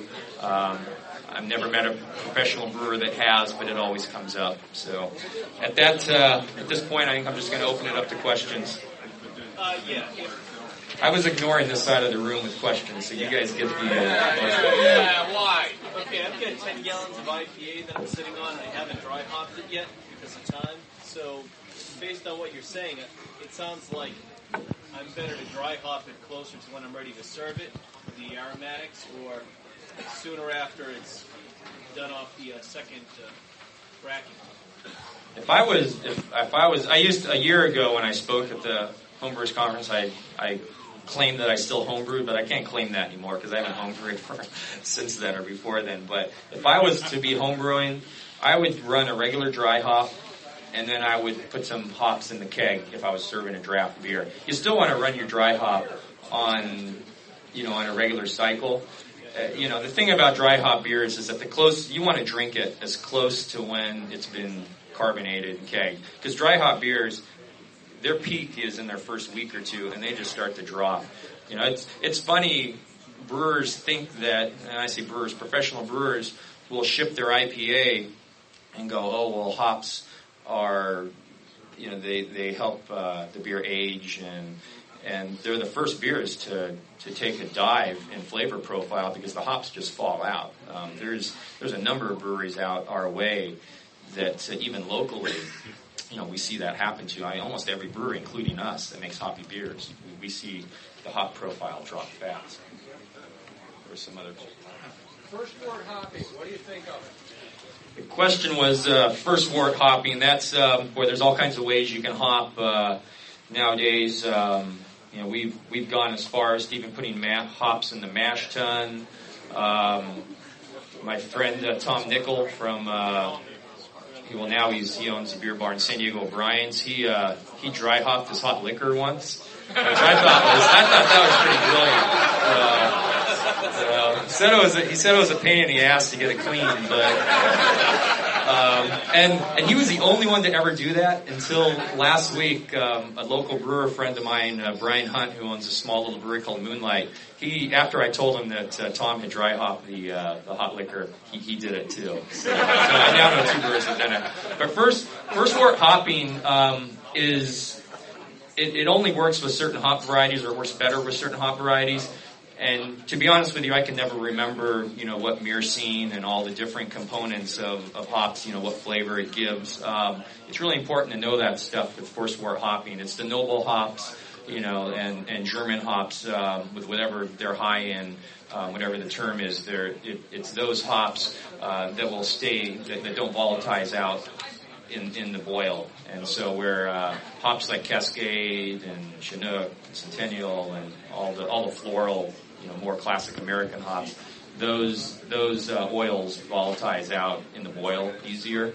And so you want to go with first wort hopping is better with noble hops, with or varieties that are related to noble hops, things like Saaz or German hops if it's related to Hallertau. So American grown hops would be Liberty, Mount Hood, Vanguard, those sort of things work better for first wort hopping. Thanks.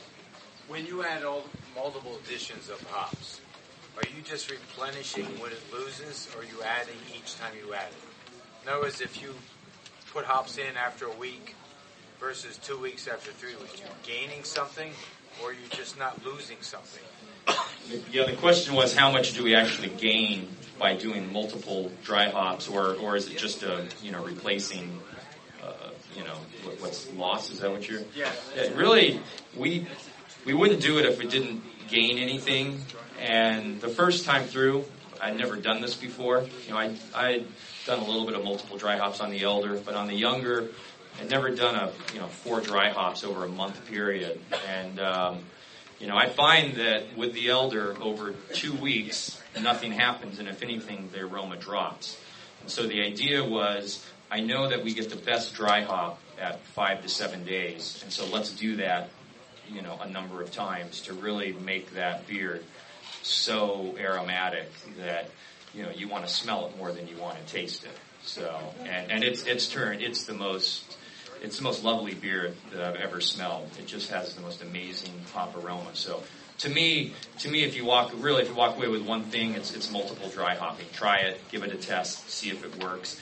And I'm using less hops per gallon or per barrel in my world than I am normally. So in the end, I'm not adding on a batch of 500 gallons Pliny the Elder and 500 gallons Pliny the Younger. I'm not adding that much more hops, if any, on the Younger. I'm just doing it in a totally different way. And if I had that much time to dry hop the Elder, I would do it that way too, but we don't, for production reasons.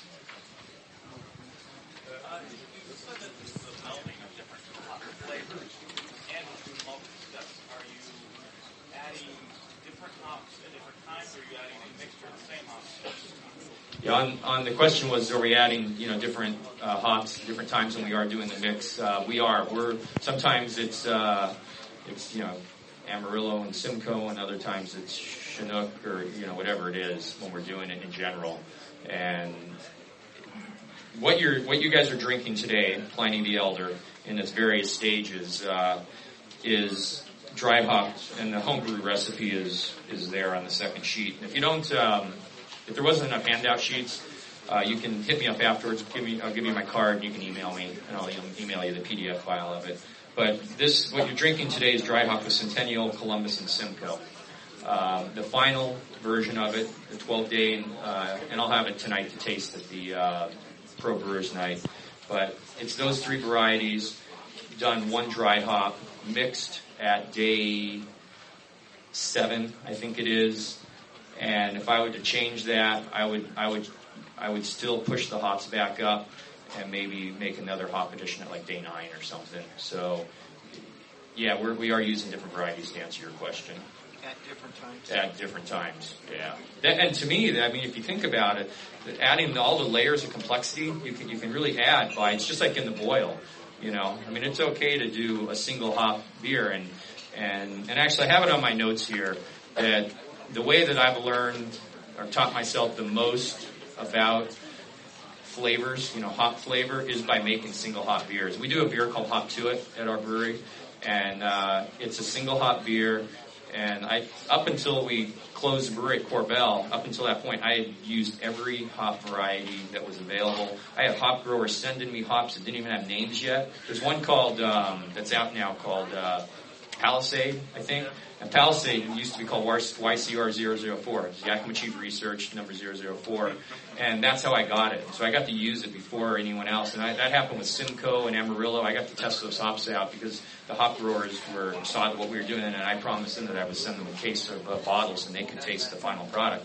That is the best way to see what a hop will do. And it's almost never great on its own, but it's an education like you can't believe. And a homebrew club, could come together and make, a base recipe.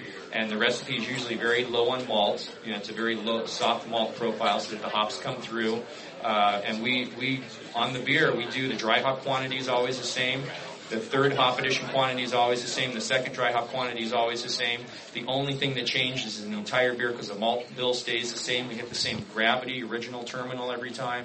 Color is the same. The only thing that changes in this beer is the hop variety and the amount of hops that we add for the first edition so that we can nail the bittering units every time too. And in this day and age with all the Pro Mash and all those computer programs, you can nail that stuff, pretty almost as close as what we can do. And that is to me the best way to find out what Amarillo will do, what Simcoe will do, and go from there. In that experiment, how did you determine like how that hop characteristic would interfere with different beer types and different malt balances and so You mean like when we do multiple dry hoppings with multiple hops? Well, I just mean like in instance when you're saying you did that experiment with different types of hops. Doing the single hop and beers? seeing how the hop characteristic would flow through. How did you know how that would influence different types of beer? The question was when we do a single hop beer and then we're taking the information we learned from that, what the flavors are, how does that translate into a beer where we blend it all in? I think a lot of it is instinct and knowing that Amarillo, for instance, when I was building in my head Pliny the Younger, the hop profile was much different than the Elder, and it was going to be an 11% alcohol beer, and the alcohol was going to show, so we had to do something to cover up. I wanted to cover up a lot of that alcohol, so we went with a lot of Simcoe and a lot of Amarillo. Simcoe because it's got a big pine character, and I learned that from doing a single hop Simcoe beer. Amarillo because it's got a big apricot peach character, and so those two combined became the main aromatics of the beer, so that when you smelled the beer, you smelled more hop, apricot, pine, and peach than you did alcohol. So that's how it is. I think a lot of it is experimenting though. You're listening to the Brewing Network. Okay, we're getting to the last segment of the Vinny Cilurzo lecture given at the NHC this year in Baltimore. Brewing Network was there to record it, and we're bringing it to you now. Have you noticed much difference between bagging or adding hops loose, and would you recommend on a homebrew scale stirring both? I think the question was if you're using flowers, do you bag them up and put a weight in there, or do you just leave them loose? And I think in the best case scenario is leaving them loose, but it's so hard even on the big scale like we brew to separate hops. So we put them in bags, and then I put weights in there. If it's a lot of flowers, we put them in multiple bags and tie them off so that it's not all bound up. And if you're brewing, and it's not dry hopping, but if you're brewing, you should never put your flowers in a bag and put them in the kettle. You just won't get the utilization. And in a kettle, you can strain them out with a colander or something. You guys whirlpool hop much for any aromatics at all? The question was, do we whirlpool hops? At our brewery now, our whirlpool is in our kettle. Hopefully by the end of the year, we'll own a separate whirlpool tank where we will then be making whirlpool additions. But presently, our last hop addition goes in at what I call 0 minutes, which is the end of the boil, and that's our final hop addition in the kettle. So right now, no, but when we add a whirlpool tank, it will then that final addition, which is now at 0 minutes or the end of the boil, will move into the think whirlpool. That'll change your whole dry hopping schedule once you start whirlpool hopping? As long as it adds more hop aroma. We're all about more. We want more aroma because you can't ever have enough hop aroma in a beer. There's this one hop supplier. I won't say his name. And he was in our brewery over the last year. And he smelled the Pliny the Elder, and I can't believe he said this. It was like, I fired him for it. And he goes, this beer has too much aroma. I'm like, you're a hop supplier. You should be thanking me. Is there some point at which you max out the benefits from dry hopping? In other words, if you dry hop for 2 weeks, is that enough? If you dry hop for 4 weeks, is that too much? Yeah, the question was, can you over dry hop? And I think you can. And I think we may be even over dry hopping the Elder a little bit. There is a difference between 9 and 12 days on the dry hop, so that was where our point was. But I did find that 14 days and 12 days there was no difference, so that's why we did cut it back to 12 days. And like I said, it can't be proven. It's never been proved scientifically. And I've been talking about Matt Brennelson a lot from Firestone. He used to be a hop chemist. He doesn't know how to prove it either, but that there's a point of diminishing return when you dry out for so long and you seem to lose hop aroma. And sometimes I taste a beer out of a fermenter that's, say, like it's 7 or 8 day dry hop and has the most beautiful aroma, and then the finished product isn't as aromatic. And I don't know why that is, especially since we're not filtering the beers. And this is like, I'm tasting it even sometimes pre-gelatin, and it's gone down. So I'm starting to believe some of these ideas that, less is more. So You just need to bring the Randall.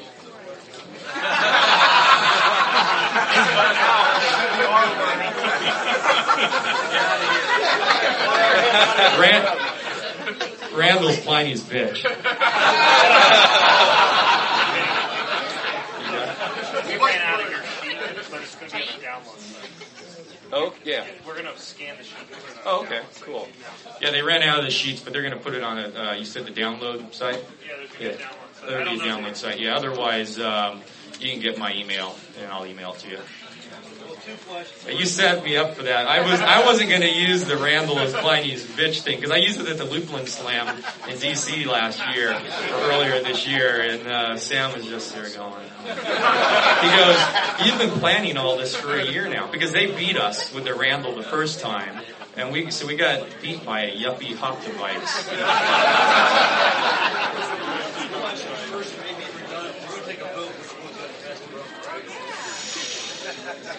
He wants me to take a vote on which had the best aroma. I don't know if everyone got to taste everything, so. 9 days. 9 days. 9 days. Someone said 9 days. What was your second question? The second question is, when we first started brewing many years ago, it was expressed that basically you've got Roman beers and like a bag of elements, and you can like take the hops and say, all right, well, I can express this so much better and so much aroma. So I noticed you're doing a whole lot of multiple hop additions, and when I started brewing over a decade ago, it was basically you get the bitterness hops at the beginning, and then you got the aroma hops. Now, are you noticing a lot of difference? And this is a question that was raised. I'm sure you covered it on multiple hop additions. Is it really round the profile a lot? The question was, it's talking about multiple hop additions, and it's hard to explain, but I really think that it's like cooking. If you're just using thyme, to season your chicken or whatever, and you throw some marjoram or everything out, you get a mix, you're going to get a multiple flavor because it goes along with that list of hops. Everything contributes different flavors, and so by putting a mix of hops into the dry hop, to focus on dry hop, or even if it's into the kettle, you're just going to get layers of flavor that are sitting on top of each other. At Blind Pig, we used to make a beer, I think it was just a pale ale beer, and I found that on the dry hop, 3 parts Cascade and 1 part Willamette, and the Willamette somehow just brought the floralness of the Cascade out like you can't believe. And if I ever make a true bona fide pale ale again, I'm going to do that exact same thing, just going based on that memory. I don't use a lot of Columbus. We use it to accentuate, but I find that a little bit of Columbus helps bring a lot of the other flavors through. So I hope I answered the question, Brandon. What was the ratio? 3 to 1. It was 3 parts Cascade to 1 part, so if you're dry hopping an ounce, it was 3/4 ounce Cascade and, 1/4 ounce Willamette. It was amazing. And I don't know how I discovered that, right? Just dumb luck. And because if you use Willamette in large quantities, it adds this harsh metallic character. And the new hop Glacier is supposedly the darling hop of Anheuser-Busch now to replace Willamette, just for that reason. So. If you use a hop back, would you replace your 0 time hop into the hop back or add to that? Yeah, the question was if you're using a hop back. I would love to have a hop back. We did at Blind Pig, and it's something that when we build a production brewery, I will most certainly incorporate that in.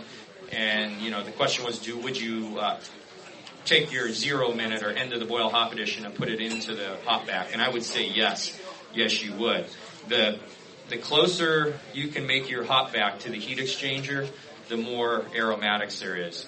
I saw it back, it was probably 10 years ago at the Craft Brewers Conference. It was in Boston.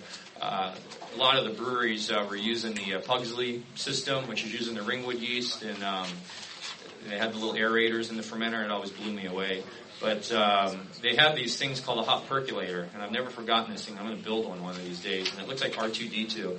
It's this round little thing. It's about as tall as this podium here, and the idea was that you would pack it with flowers or pellets and then put boiling water in there at the beginning of the brew, but it was totally sealed up. So you had this water that was intensifying in oils, and it was probably extracting some acids, but not much because there was no boil going on. And then it was in line to the heat exchanger, and it was the first, call it water, hop water, that went through the heat exchanger and into the fermenter. But because it was hot and it was immediately cooled, the hop oils were bound up, in the water, and it was sent to and then it was blended in. To me, it was a genius idea, and I saw one used on a used equipment website, but I got to it too late. So I'm just going to have to go look at one at some brewery and then, have my welder build it for me. But it's a genius idea, and it can be done, on a homebrew level too. So there's also this theory that in concept that's being used, probably by homebrewers too, but a lot starting to get used a lot on the pro level, and that's that they're making a hop tea with for your dry hop, and then they're adding that to the fermenter. So you're adding like 120 degree hop tea to your fermenter of beer or keg of beer, but it's instantly cooling down, so you're not like scorching the beer or pasteurizing it or anything, but you bound up those hop aromas. So. Yeah, the question was, do we use oils? Have I played around with them? I've never used hop oil for aromatics. The one, when you look at the Pliny the Elder homebrew recipe, the one area that doesn't translate is that 90-minute and 45-minute addition. That addition in our brewery is actually hop extract. It's a summarized hop extract. And I came clean with that a couple years ago, and Yakima Chief saw an increase in small brewers buying it, because at the time it was like, oh no, you can't use hop extract, but we do use it. I get the exact same flavor, and we yield more from the kettle, so because it's less green matter, and we end up with, I think, less green flavor in the beer. So I've never used the oils per se, but I do use extract. Yeah. Let me take 2 more questions, and then I've got to go. How does alcohol content affect hop aroma? Just smelling alcohol or comparing the hop aroma? The question was alcohol and hop aroma. They say that the higher alcohol beer will, because the alcohols will help capture the oils, which is why Sam likes to run the 120-minute through the Randall. And on a practical basis, I find that my lower alcohol beers have more hop character coming through. Maybe it's capturing it the same, and maybe the longevity is different. But I find, though, to get back to your question, that actually there's, in a way, the hop aroma covers the alcohol, and it doesn't carry it through. That was my whole point with the younger. I wanted to have more hop aroma than alcohol. The flip side to that is that if you don't know the alcohol's there and it's 11% alcohol beer that tastes like 7%, you get up off your stool and you're not sure. That's what everyone tells me. Everyone goes, oh yeah, it's not 11% until I stood up. So. All right, one more question. I'll be back afterwards if you want to ask some questions.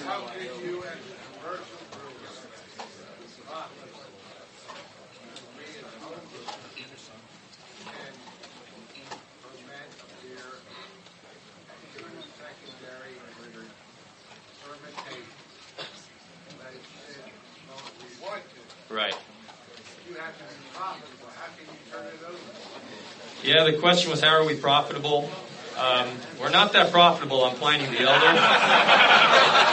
And that's our number 1 distributed draft beer. So, Make it up in volume. We make it up in our brew pub, to be honest with you. We don't make the kegs that we ship a small amount of beer to Philadelphia and a small amount of beer. We just did a small shipment to Virginia, D.C. to a distributor there, Hop and Wine.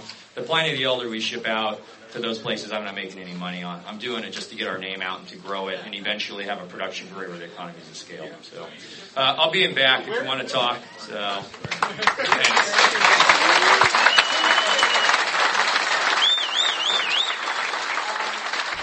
Well, there you have it. Vinny Cilurzo from the National Homebrew Competition this year in Baltimore. Thank you, Vinny, for letting us use that lecture and getting your information out there.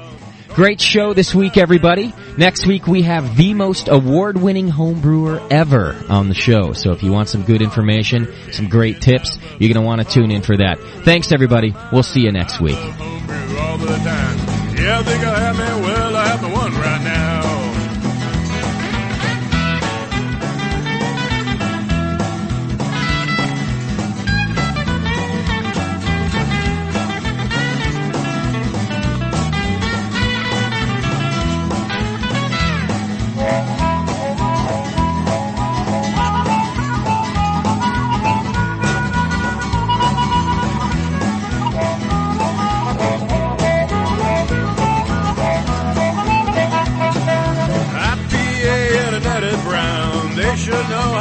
Get down, double and triple on my best friend. I think I'll have them all over again. But don't you give me that American crude, boys, I want a real homebrew. Homebrew, don't you really love that homebrew? Can't get enough of it. Homebrew, it blows my mind. I love homebrew all of the time. Yeah, I think I'll have me, well, I'll have me one right now.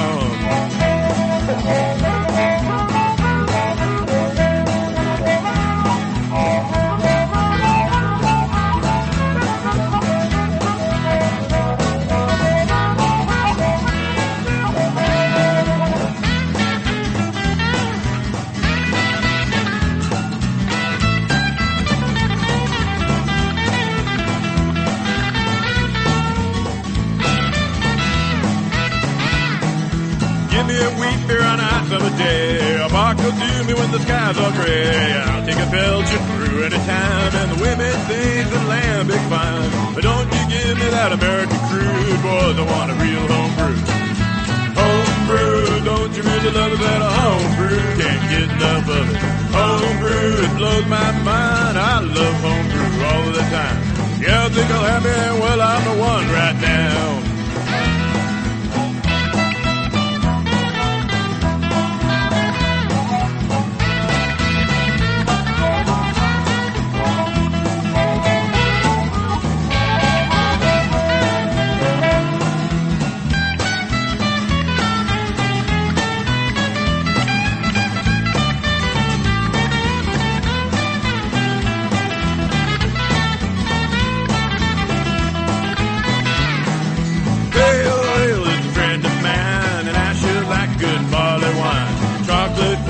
Cherry stout, yeah, you know what I am talking about. But don't you give me that American crude, boys, I want a real homebrew.